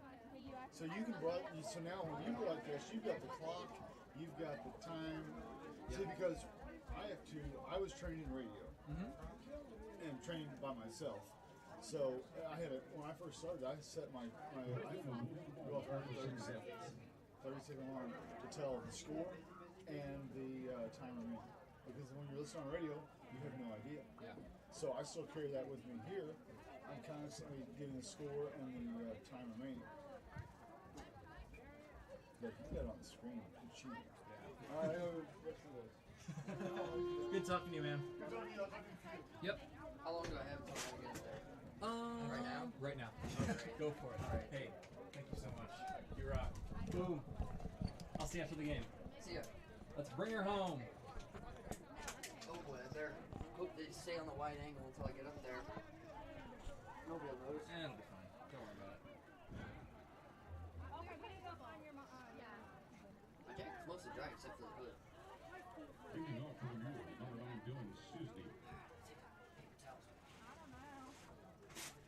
We should probably.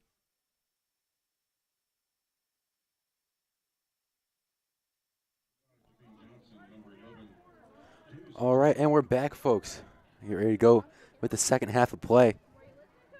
Chaminade's still up 21-0 over Poplar Bluff. Mules are about to kick it off to Chaminade. Jabin Johnson and Jameson Terrier are lined up to return the kick to begin the second half for Chaminade.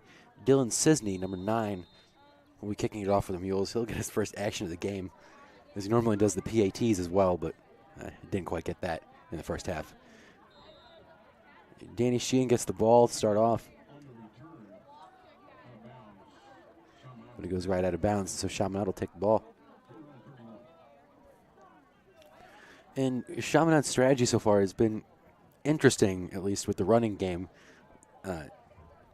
And in talking to Coach Troy prior to the game, he said, or I mentioned this earlier, that he was going to be resting a few players during this game.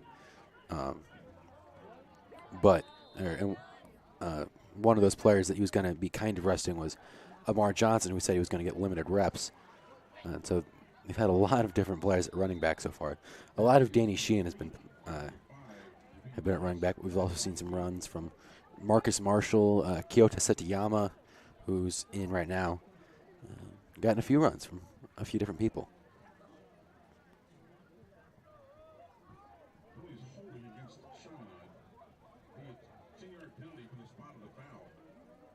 That last play, he's a holding penalty called against Chaminade, so that's a 10-yard play, or 10-yard penalty, ball being moved back.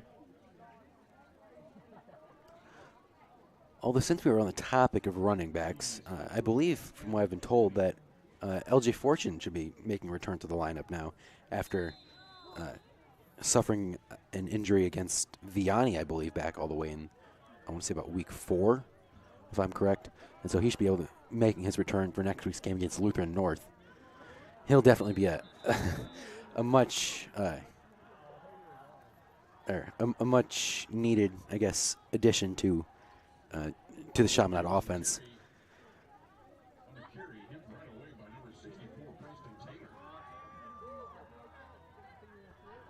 We got 11:24 now to go in the third quarter of play.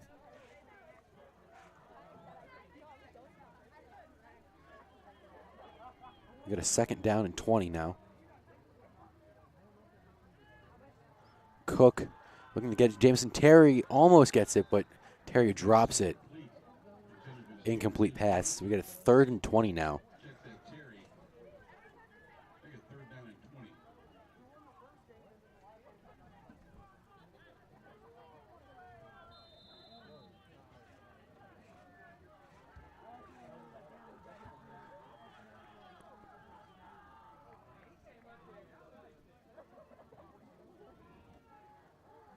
Cook looking to make another pass, has to leave the pocket. Being chased out, goes back the other way. Throws it, almost gets it picked off. It goes out of bounds. Pass gets deflected by Shamiron Townsend.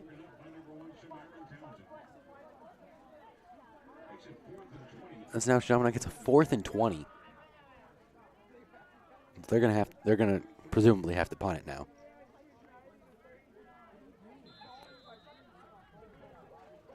Shamiron Townsend sprinting all the way back to return the punt from Cook. And Townsend's just going to let it bounce.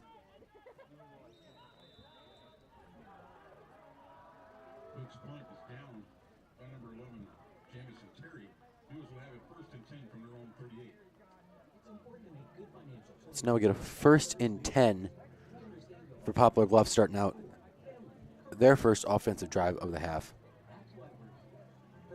after a non-productive run from Chaminade.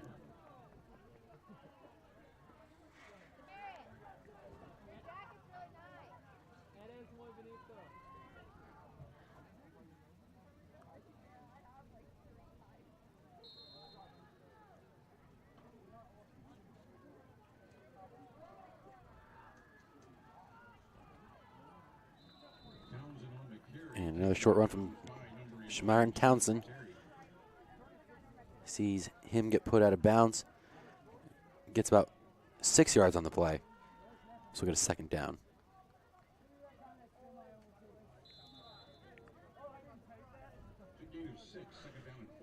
And during the halftime break, we were actually talking with some of the local broadcasters that were also here at this game, broadcasting on local TV stations here in Poplar Bluff.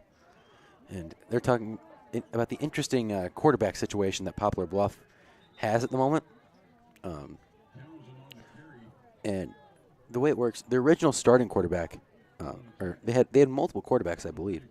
I believe they started the season with 4, in total, but Cannon Carr is a true freshman at the moment. And he, I believe, started the season as a third-string quarterback.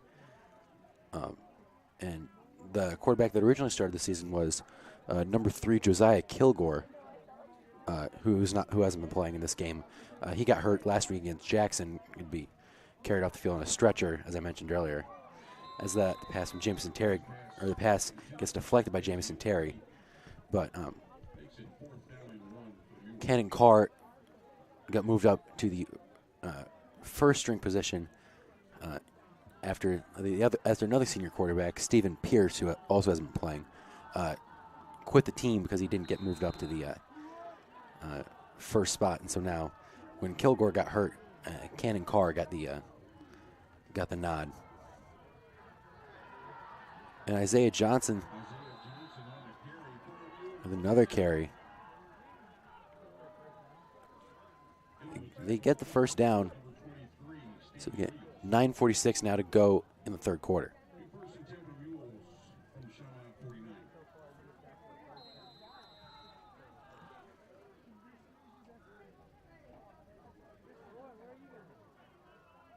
Bartlett and Casey line up to Carr's left. We're going to make a quick fire. Tried to get it for Quentin Bell, number 17, for the Mules, but pass is incomplete, so it's got a 2nd and 10 now for Poplar Bluff.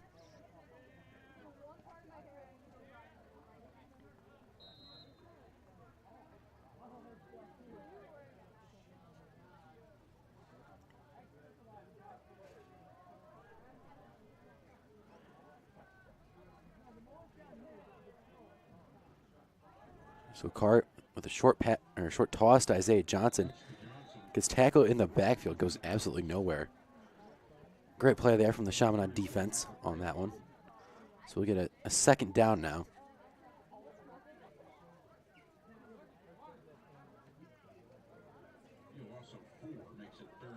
It's a loss of 4 yards in the play for the Mules. So we'll get a 3rd and 14. Ball goes on the 47-yard line, Poplar Bluff's own.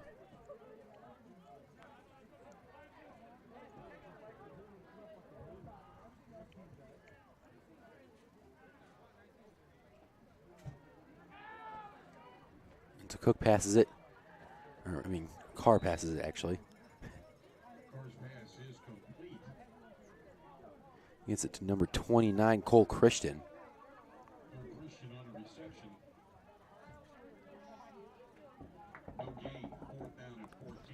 There's no gain on the play, so we get a 4th and 14 for Poplar Bluff. And so Doug Agnew's the lone returner all the way back.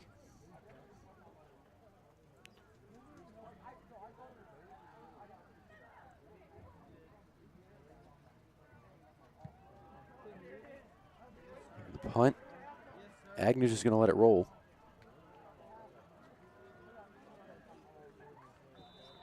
And that's going to start Chaminade back at their own 5. We got a flag on the field, though.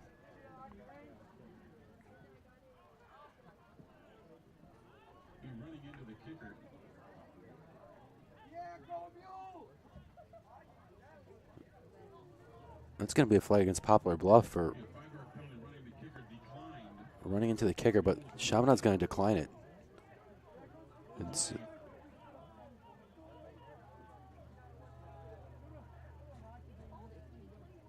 So offense is going to come onto the field now. I believe at least, so Chaminade's going to start it now. A 1st and 10, they're their own 5.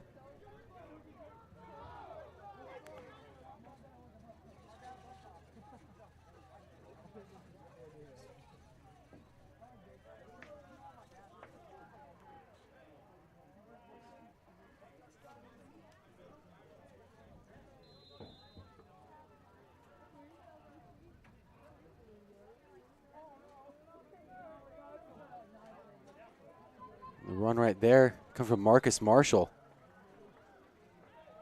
Only gaining about 2 yards on the play.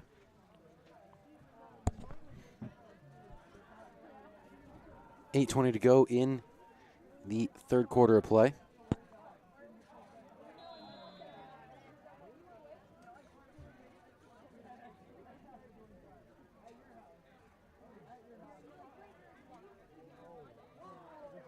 And we got a run right now. A short one gets swallowed up at the pile, and so Marcus Marshall's going to kind of limp / jog off the field. Marcus Marshall carry brought down by Logan Strauss. They get 3rd down and 5.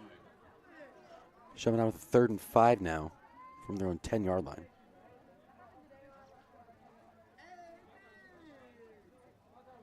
It's going to be another run.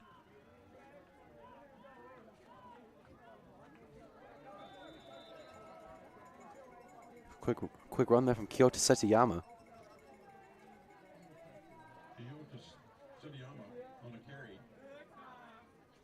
Set up for a Red Devil 1st down. 1st and 10. I think Setiyama converts the 1st down, and so Chaminade will get a 1st and 10 on the 16-yard line.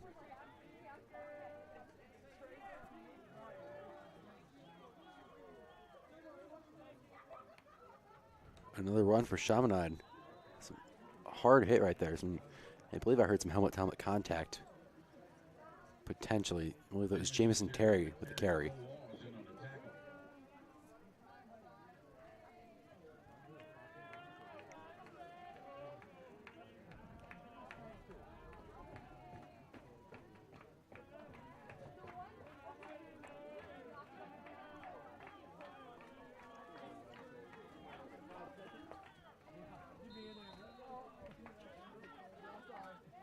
Brady Cook dropping back, makes a quick fire to Keyshawn Campbell, but that slips right out of his hands.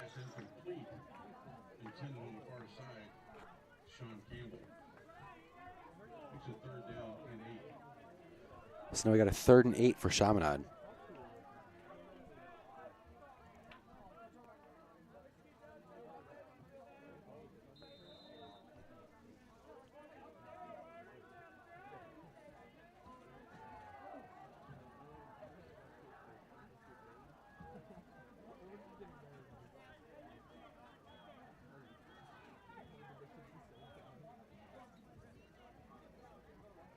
And Cook makes a quick fire again, trying to pass it again. This time trying to go to Doug Agnew. Pass also incomplete though, so we get a 4th down for Chaminade, and Cook's going to have to punt it. 6.5 left in the 3rd quarter of play.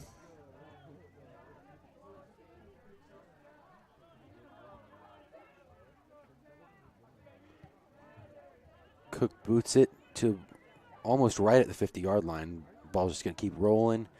Another 10 yards after the bounce. North's going to spot it at the 40.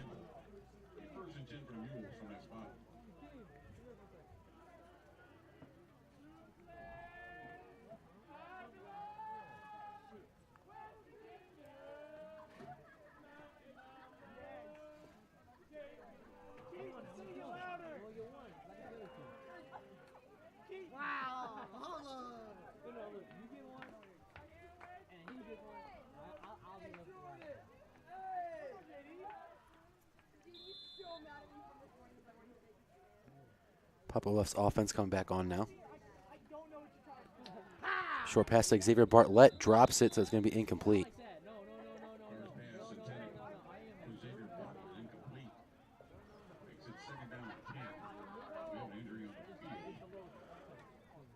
We have another injured player on the field. I believe that's going to be someone for Chaminade.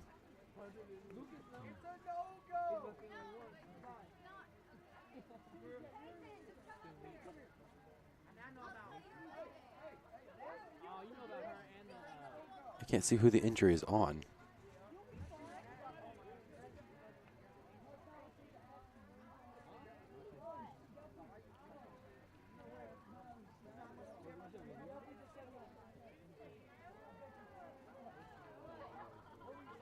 Oh, the injured player was Stanley Williams, number 23. He was down on the sideline. He was able to stand up and walk out of there of his own accord. So hopefully that was just nothing very serious, just a little shooken up on the play.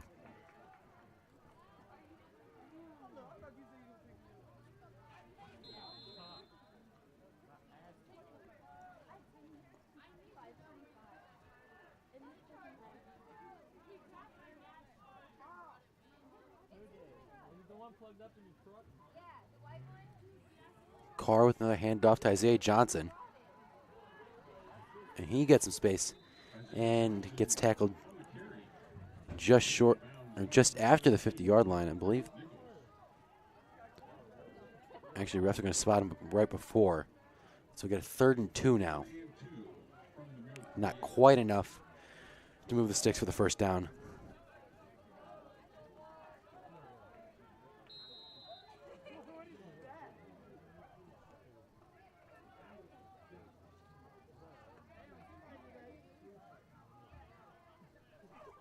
Big play right here for Poplar Bluff.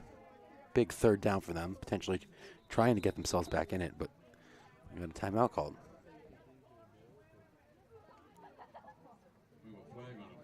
Or actually, that's a penalty or a flag on somebody.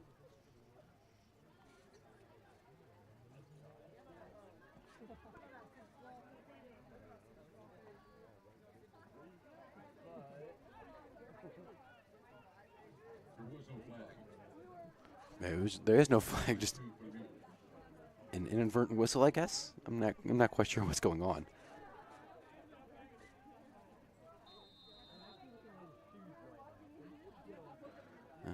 Snap from Carr, another handoff to Isaiah Johnson. Johnson's still on his feet. And after getting everybody piling around him, refs blow the play dead.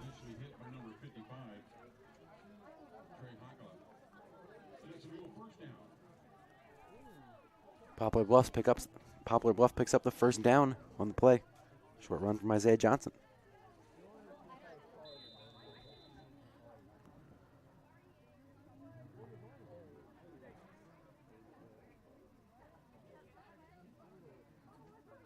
Another handoff to Isaiah Johnson. He runs it outside to the right, running along the sideline, still on his feet, muscles through a few guys. And gets pushed out of bounds eventually. And that's another first down for Poplar Bluff.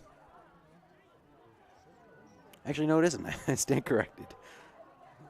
They're going to mark it as a 2nd and 1, I believe.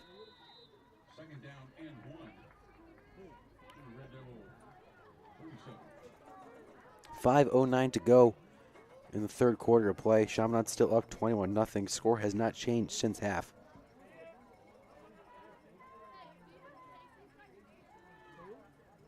Makes a long pass. Almost gets picked off by Luke Nichols. But I guess he'll have to live with the deflection. And so now Poplar Bluff, I believe, gets forced into a 4th and 1 situation. You're going to have to try and stop the run up, the presumable run up the middle.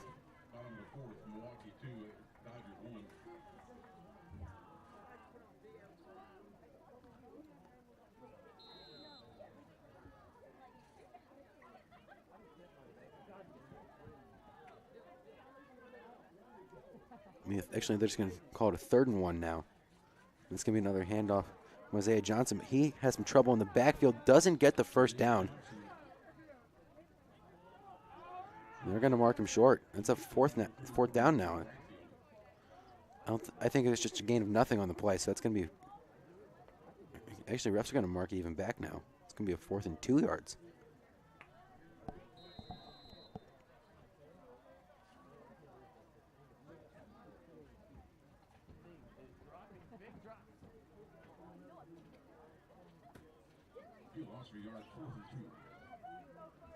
Yeah, so they're going to call it a loss of 1 yard now. 4th and 2.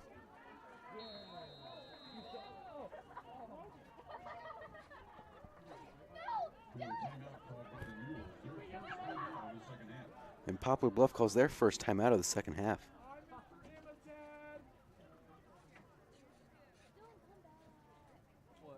And we know we've made mention of this before, but we're saying it again. If any of you guys have not been receiving the weekly email, as we've had a few reports, and it appears that some email providers are marking our emails as spam. Please make sure to check your junk folders for those weekly emails if you're not getting them. If you have any questions, contact Mrs. Bowler. She'd be happy to help you out with that. Just in case you haven't been getting them.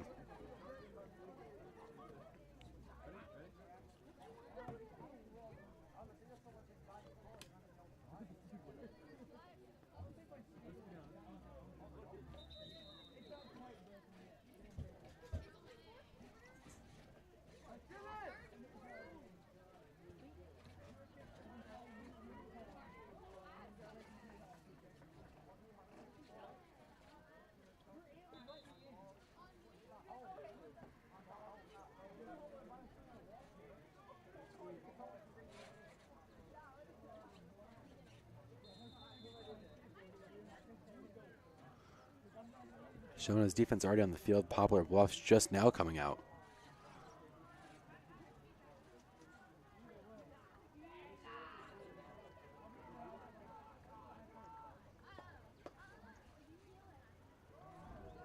Carr, another handoff to Johnson. And he gets stopped short, and that's going to be a turnover on downs. Chaminade will take over. They're going to credit Michael Brightfield with the tackle.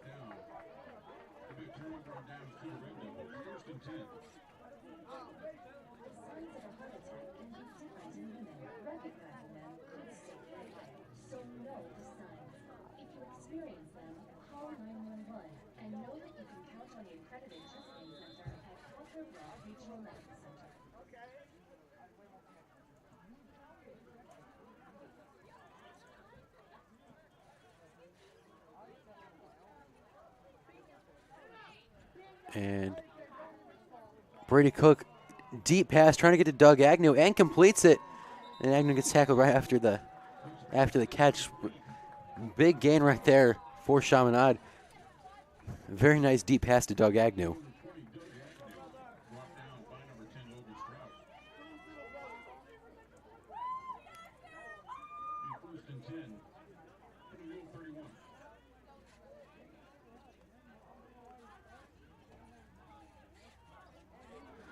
So Chaminade will get another 1st and 10. They're going to spot the ball at 31. Another short pass, this time to Doug Agnew again.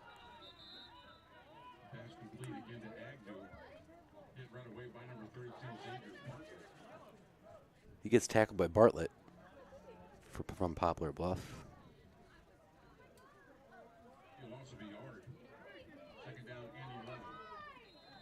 Refs are going to say that Chaminade lost a yard on the play from that.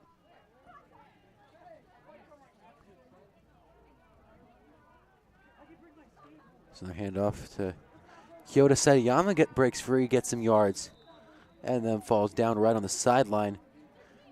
Setiyama picks up a 1st down. That's enough for a Red Devil 1st down. 1st and 10 from the middle 20. 3:24 now. 1st and 10 from the Poplar Bluff 20.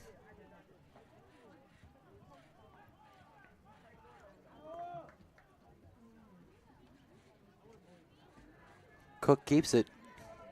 He's trying to get some space. Breaks a tackle. Breaks 2 tackles and then takes it outside. Runs out of bounds.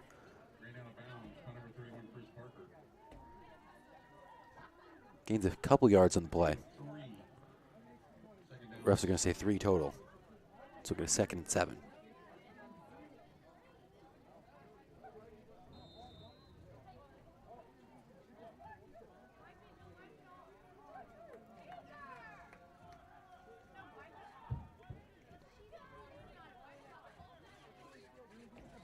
Cook, another pass.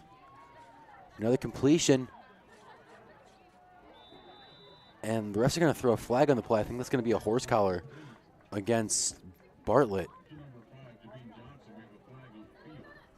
The pass was to Jabin Johnson. I think they're going to call a horse collar against Bartlett for the way that he tackled Johnson. They're going to say it's a face mask, actually.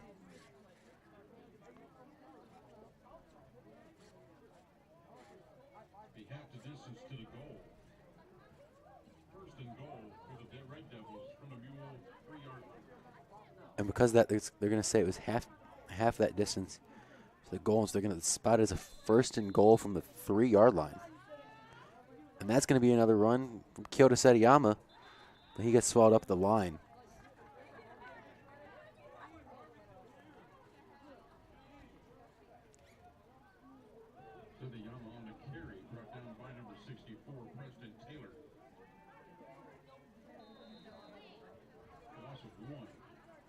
I'm going to say there's a loss of 1 now, so we get a 2nd and goal from the 4.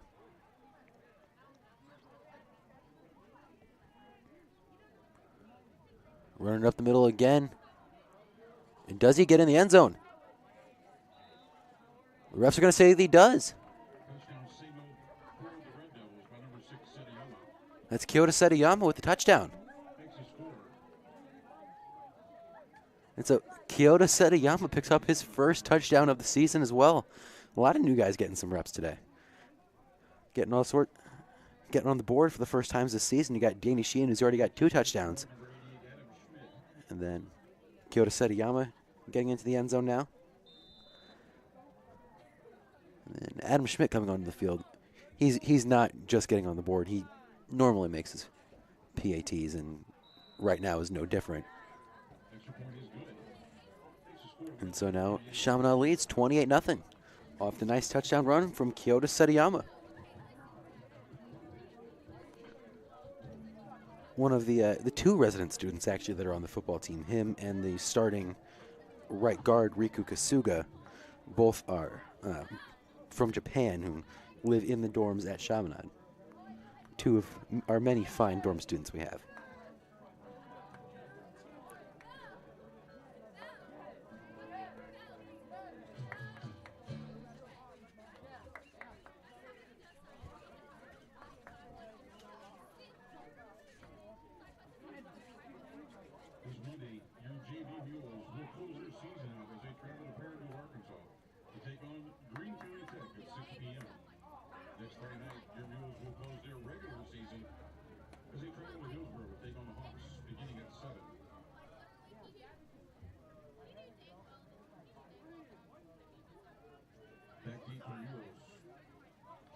Brady Cook kicking it off again now for Chaminade.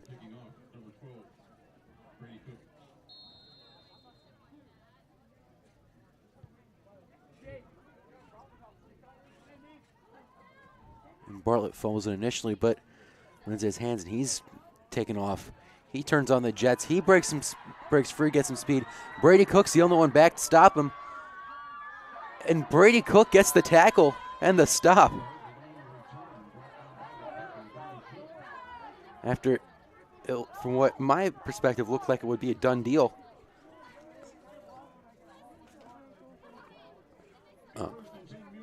Brady Cook was able to at least get the stop, but that does put Chaminade back to defend from their own 28-yard line. Poplar Bluff gets 1st and 10.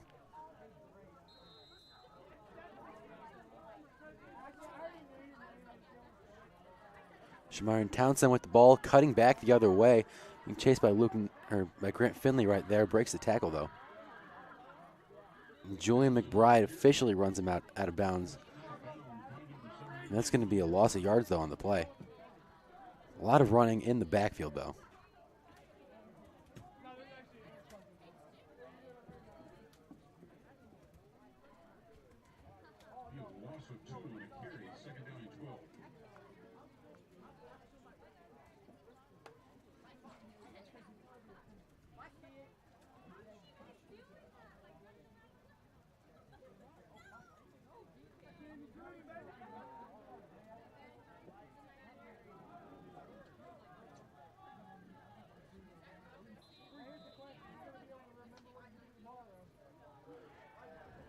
Carr, another quick pass, incomplete though.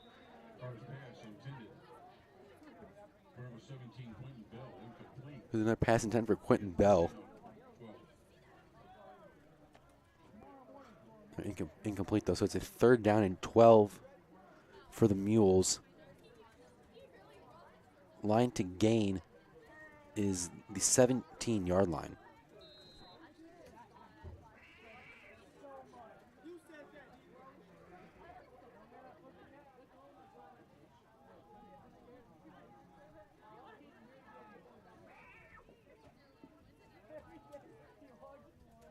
Carl lined up deep.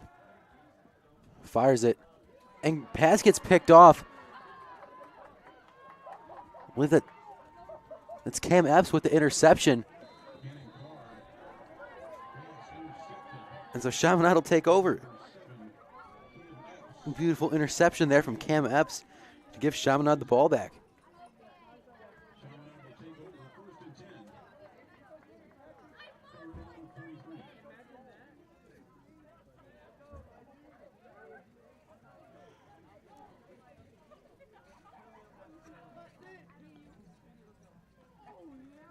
We got a 1st and 10 now. They're going to mark Epps down back at the 48-yard line. It's going to be another run for Chaminade. Moving the pile only a couple yards.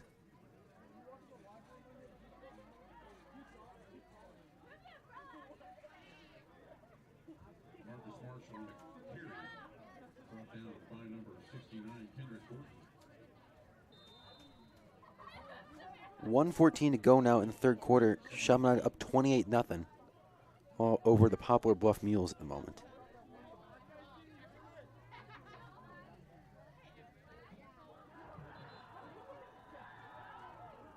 And Chaminade got absolutely nothing on that play.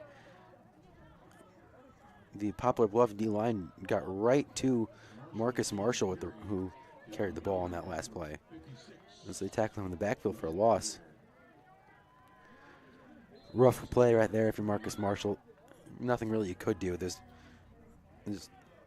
not a great job blocking from the line there, I guess. Brady Cook, another deep pass trying to get to Keyshawn Campbell. And the refs are going to say no good. No flag given on the play. Clock's winding down now. Make it now 4th and 8.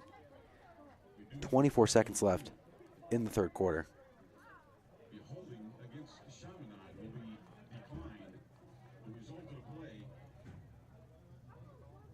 Makes it 4th down and 8.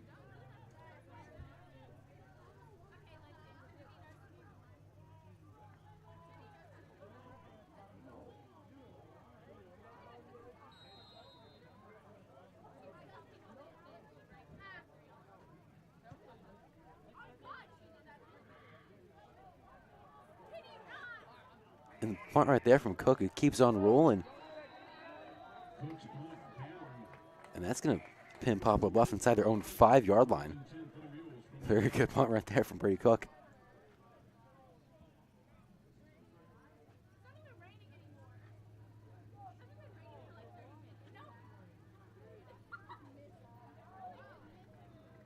.14 seconds left in the 3rd quarter.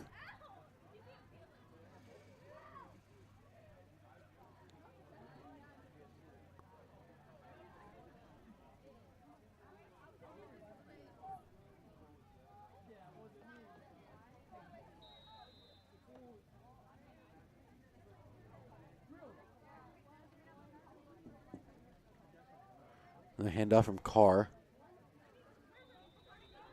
That's going to be Shamar and Townsend. He gets tackled. And clock's going to wind down. And that'll mark the end of the 3rd quarter. Start of the 4th. Chaminade putting up the 4s to signal. This is still technically winning time, I guess. That's where the games are most often won. But Chaminade cruising into the 4th quarter with a 28-0 lead.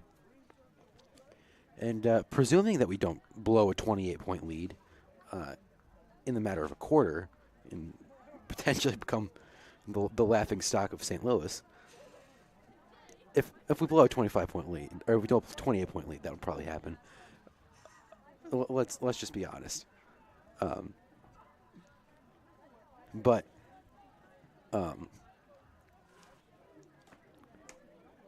as I was saying, it'd be safe to say that this game is almost kind of taken care of. But that'd be good to start talking about next week's game. And next week's game, we will be back in St. Louis. However, we'll not be at Chaminade in particular.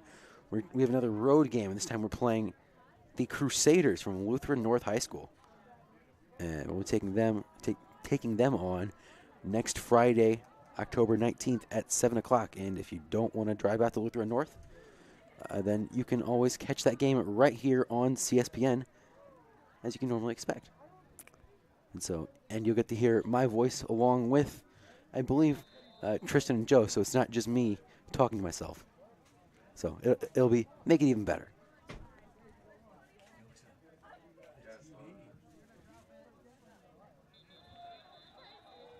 And they're going to call a false start against Poplar Bluff.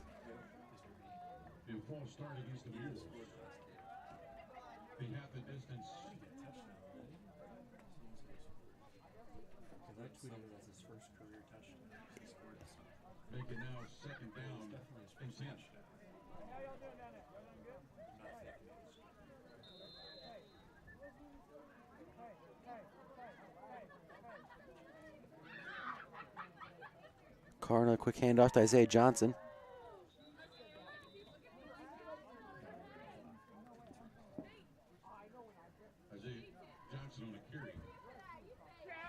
At the moment, we're running under a running clock at the moment now. Up 28 points in the fourth quarter.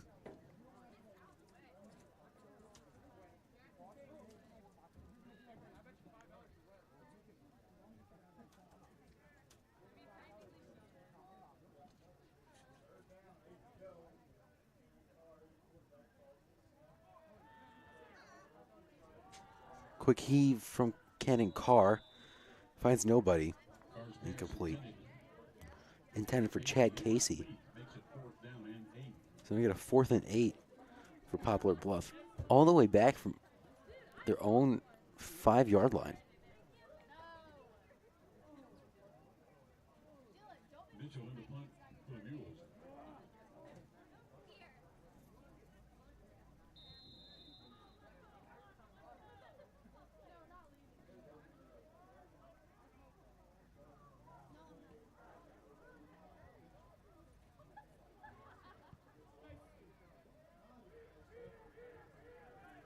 Fairly short punt right there. And so Chaminade will take over then right at about the 35-yard line.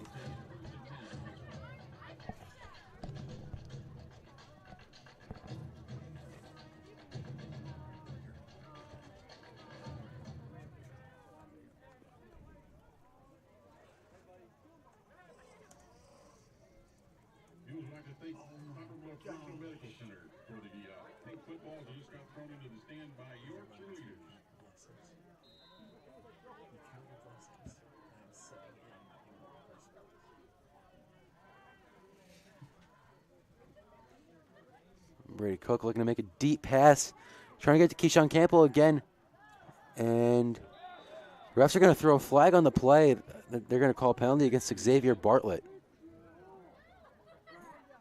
That's going to be a pass interference.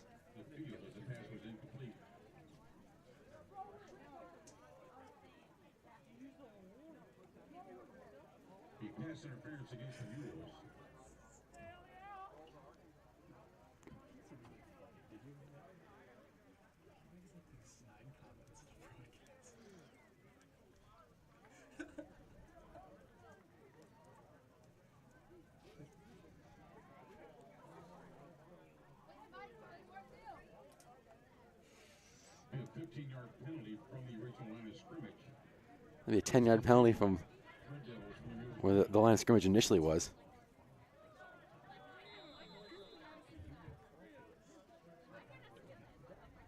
Another quick pass from Brady Cook.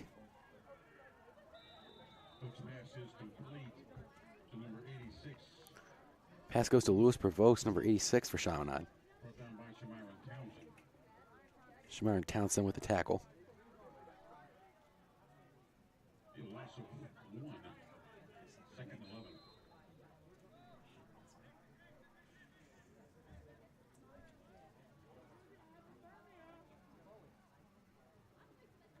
Kyoto Setiyama with the run, trying to take it outside to the right.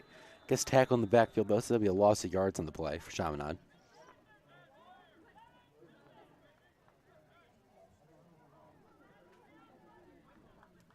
It'll be a third down and about 16 on the play.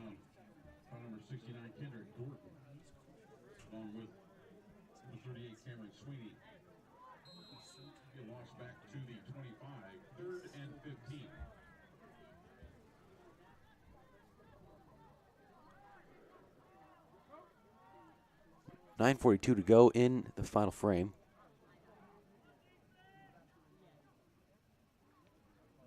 Brady Cook, another long pass to Lewis Provost, and he gets into the end zone for a touchdown.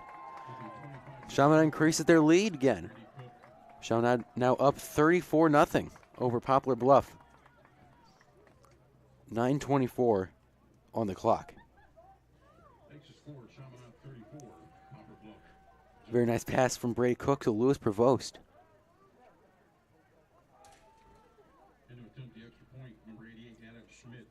Adam Schmidt with trying to come up for the PAT.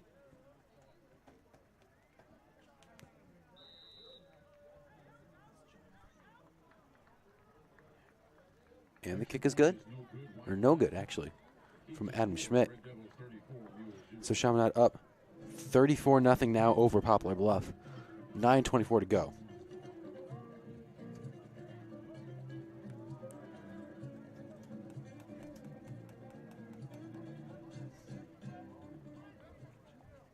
The signs of a heart attack can be different in women. Recognizing them could save your life. So know the signs. If you experience them, call 911 and know that you can count on the accredited chest pain center at Poplar Bluff Regional Medical Center.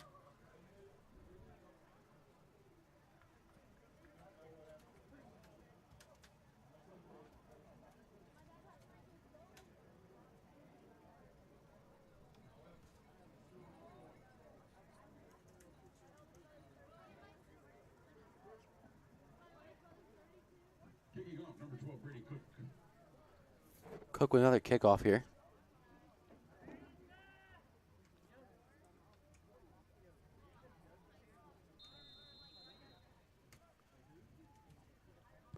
Ball sails deep into Poplar Bluff territory. Lands in the hands of Shamar Thompson. Thompson still on his feet. Meets the pile and gets tackled at about 27.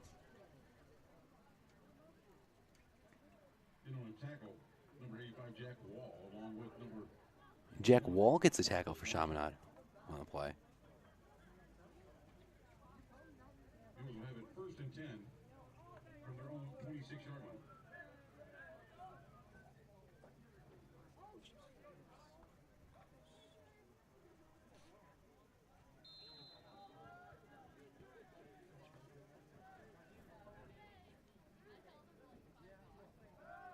Carr, another short fire.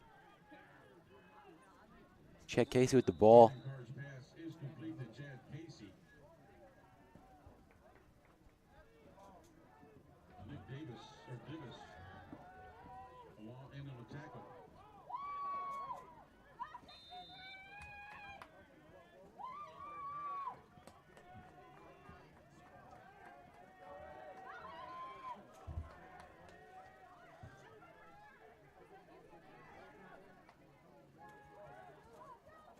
Carr, a deep fire to Bartlett. The pass gets picked off. That's Lewis Provost with the interception.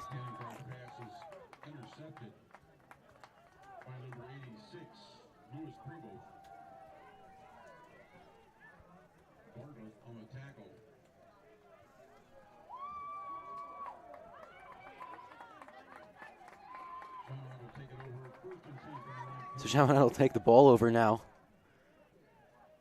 8.5 to go in the game.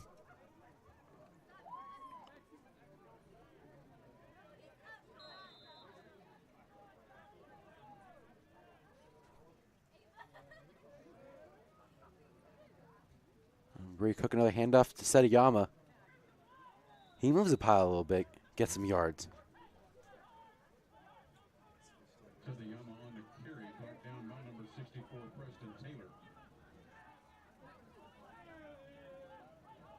Jameson Terry comes off the field for Chaminade, replaced by Marcus Marshall. And Brady Cook getting some rest too. Jackson Doty coming in, getting some reps at quarterback in place of Cook.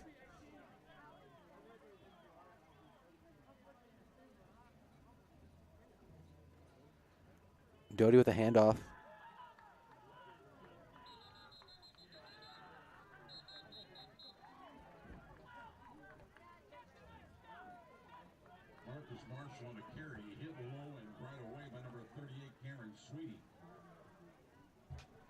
You got a third down now for Chaminade.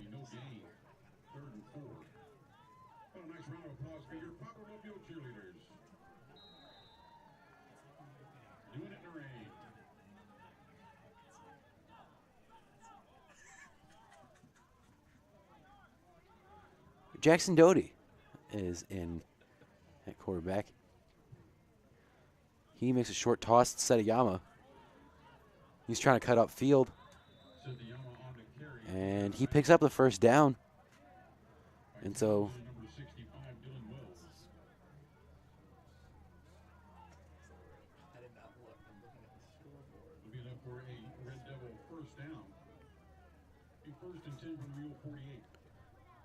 first and 10 now from Poplar Bluff zone 48. 6:57 to go in the game.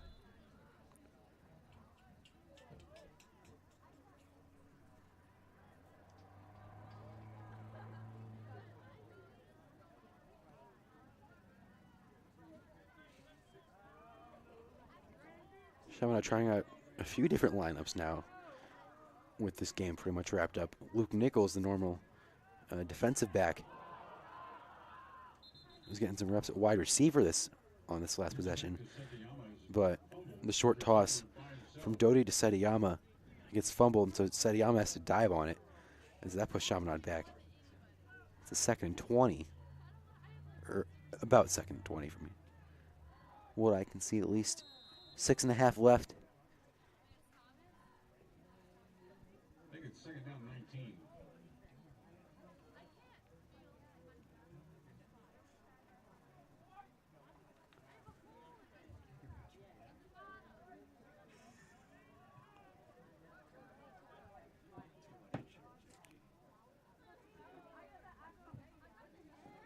Jackson Doty looking to make his first pass of the game. And that first pass is an interception by Chris Barker. He's being chased down. And he's breaking free. He's going to walk into the end zone. And Poplar Bluff gets their first points of the game here in the 4th quarter. That's a touchdown for the Mules.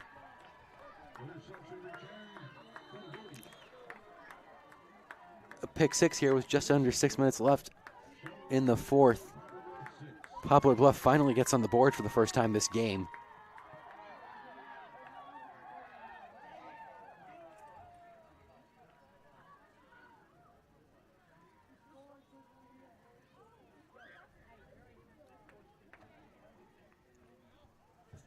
So the shutout is officially no longer a thing for Chaminade. Chaminade's still up by 28 points, though. And Dylan Sisney will come out to kick the first PAT attempt of the game for the Mules. Under halfway through the 4th quarter.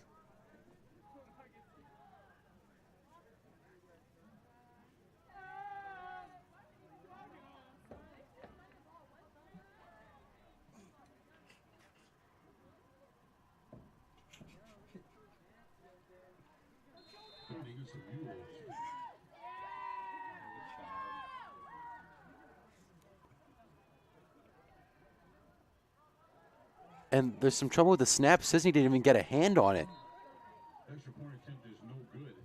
That was possibly the most confusing extra point attempt I've ever seen. Didn't even quite get a hand on it. Sisney didn't even touch it.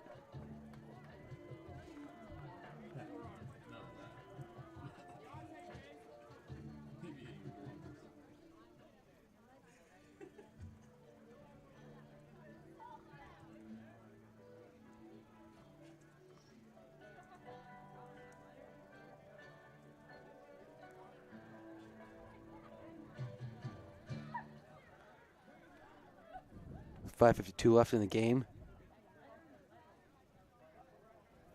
Chaminade up 34-6. But while we have this break, we'd like to give a thank you to our amazing Chaminade corporate champion sponsors, McBride Homes, Premium, the International Companies, Craftsman, Crown Packaging, Car Textiles, Murphy Company, Environmental Operations, Mattingly Lumber, Watlow, Gunther Salt, and Hastings and Chevetta.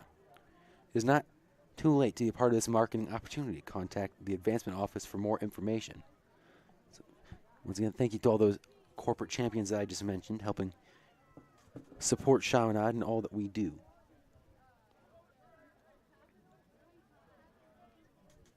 And the kickoff for the Mules, number 9, Dylan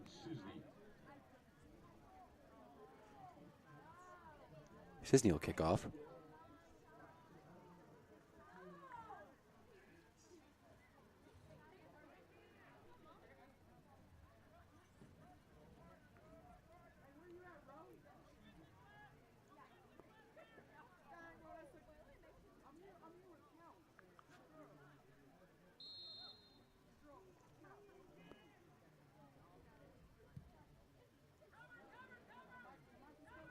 And the return dropped by Cam Epps initially, but he picks it up, and he's still on his feet. He's running, trying to find something to do.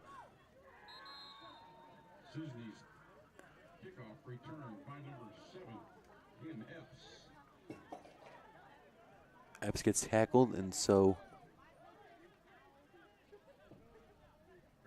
Chaminade will take it over now.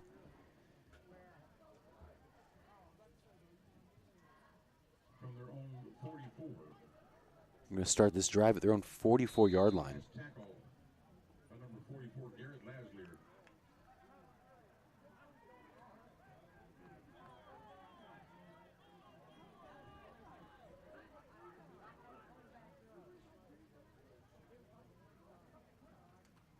Doty with a handoff to Setiyama.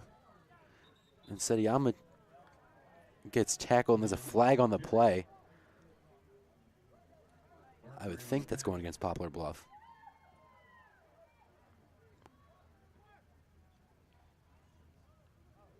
Personal foul against the Mules. It's going to be a personal foul against Poplar Bluff.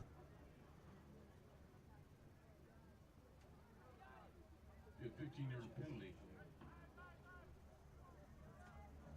Make it a first down for Chaminade, 1st and 10.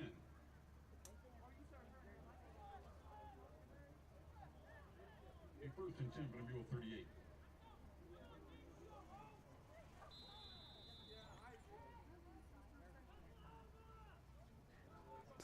Short toss right there. Marcus Marshall trying to get something going. It's a pretty big hit right there on the Mule defender.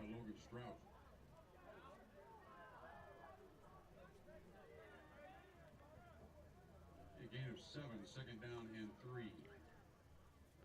So we'll get a 2nd down and 3 now for Poplar Bluff. 5:05 left in the game.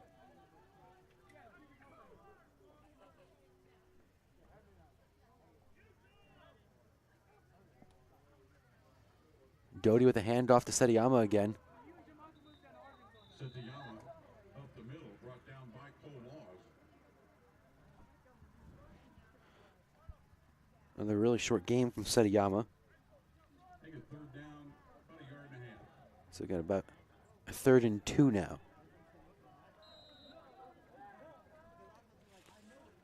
And Kyoto Setiyama comes off the field. Coming in for him is Pat Divis, lining up at halfback. And then toss it to Marcus Marshall at the fullback spot. And he gets tackled all the way in the backfield. That's going to be about a loss of 7 yards on the play. Marcus Marshall brought down in the backfield by number 31, Chris Parker.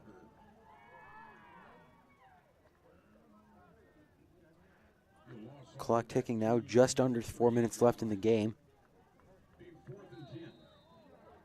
So Sean will get a 4th and 10 now. Luke Nichols comes off the field. Gary Barber is coming in for him, number 30 in white.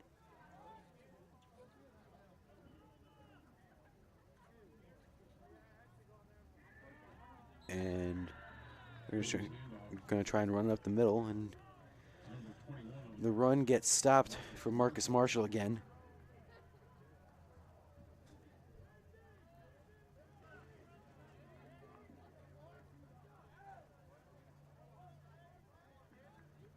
And so Chaminade's defense is going to come onto the field. 3.5 left to play.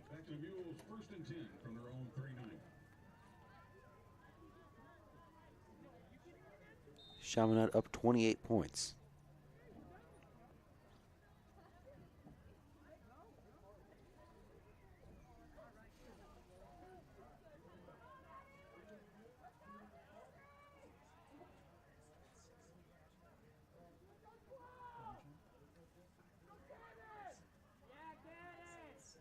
Another handoff, Shamiron Townsend. He takes off, he gets some space, and he finally gets pushed out of bounds. It'll be Luke Nichols.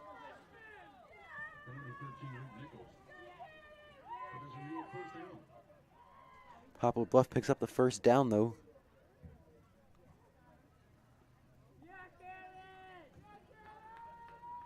First and 10 for the Mules from Chaminade 42.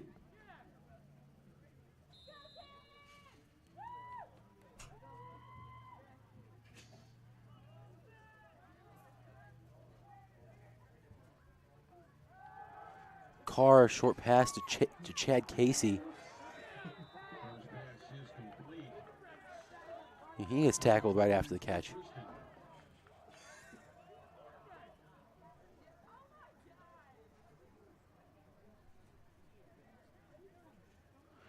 Just now approaching 3 minutes left in the game.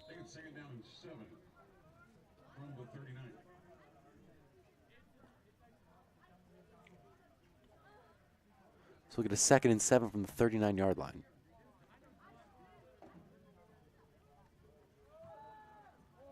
Shamiron Townsend running sideways, now finally trying to cut upfield, and runs out of bounds again.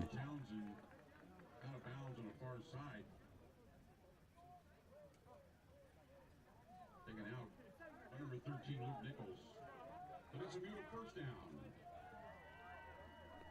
A 1st and 10 from the Chaminade 28.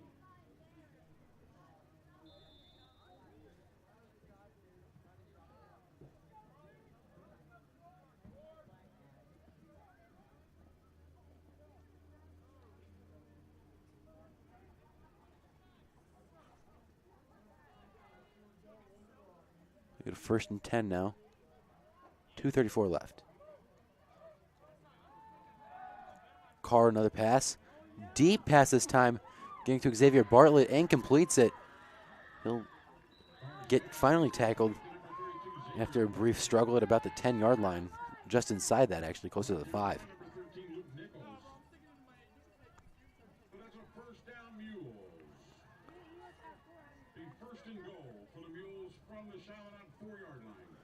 Ref's going to say he's at the 4, actually, so it's going to be a 1st and goal from the 4.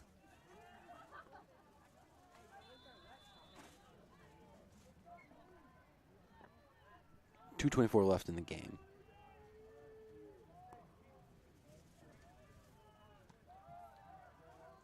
And it's another run from Shamiron Townsend. And he doesn't quite get it. I believe they're going to spot him out at the 1. They're going to say the 2, actually.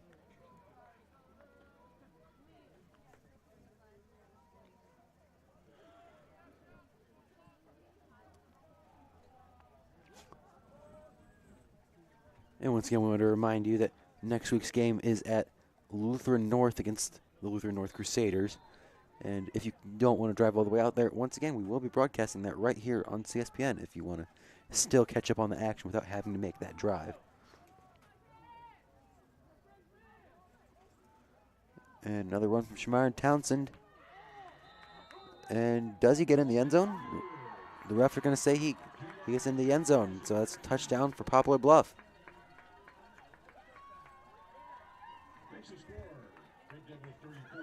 And so the Chaminade lead gets cut into a little more. So that's 34-12 in favor of the Red Devils.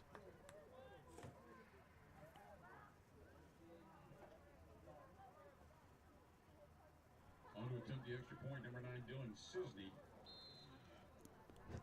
Sisney coming out to attempt the PAT. Let's hope he gets a foot on it at least this time. After a very weird botched attempt last time. And that attempt is good from Sisney. Makes the score. Chaminade 34, Poplar Bluff 13. So that's 34-13 in favor of the Red Devils. 2:06 left in the game. Chaminade up 21 points.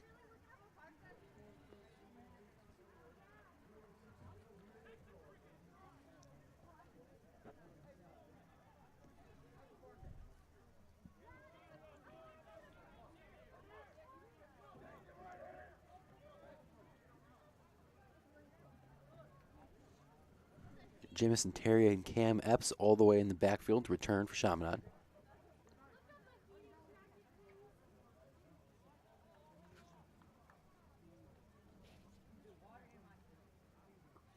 Back deep for Chaminade, number 7, Cam Epps, number 11, Jamison Terry.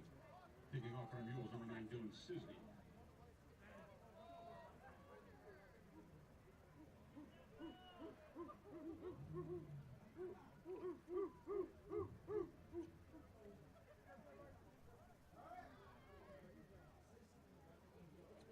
Sisney about to kick off. For Poplar Bluff, just over 2 minutes left in the game.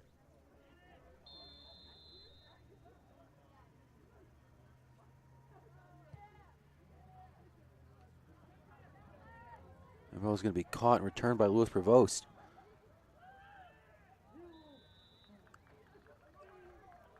He'll return it to about the 42. And so Chaminade's offense will come on. Brought down by number 2, Gavin Hayes.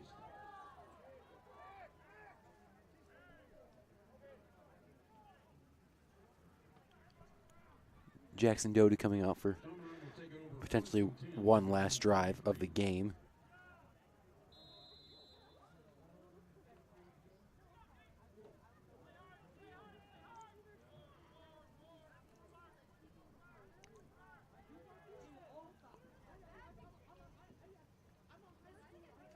Another run from Marcus Marshall. He gets some yardage. Falls just short of the first down, though. Marcus Marshall on a carry. Brought down by number 52, Harrison Brown. Gain of 8, second down and 2.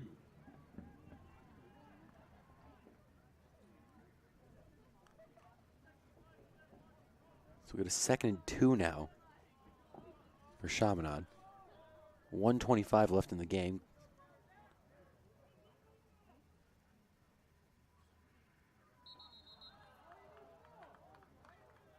And they're going to say that, I believe Poplar Bluff jumped off sides.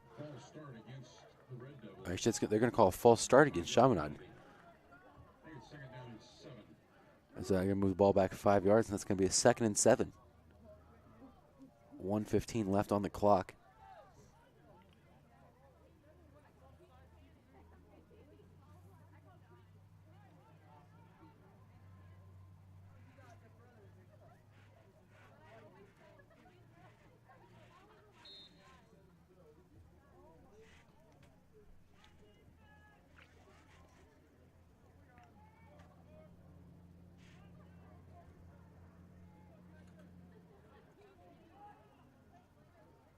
Another handoff from Doty to Marshall. He picks up some yards. I believe he might get the first down. The refs are actually going to say no. It's going to be a 3rd and 2. Now entering the last minute of the game. Makes it 3rd and 2. Jackson Doty coming out again.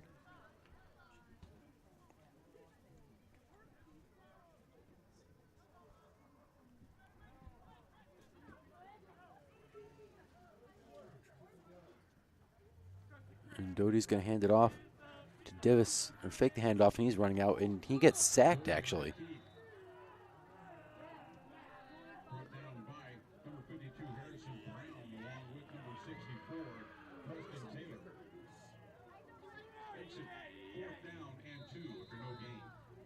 It's going to be a 4th and 2, no gain at all in the play. And now reaching into the last 10 seconds. I think Chaminade is going to wait this one out. But that is it for the game, folks. Chaminade defeats the Poplar Bluff Mules by a score of 34-13. Chaminade improves to 4-4 on the season. Poplar Bluff falls to 3-5. And so, once again, stay tuned for next week's game against Lutheran North, the regular season finale. Once again, I want to thank you all for listening. My name is Jack Stinson, and I will see you joined by my normal counterparts for next week's game. We'll see you then. Thank you and good night.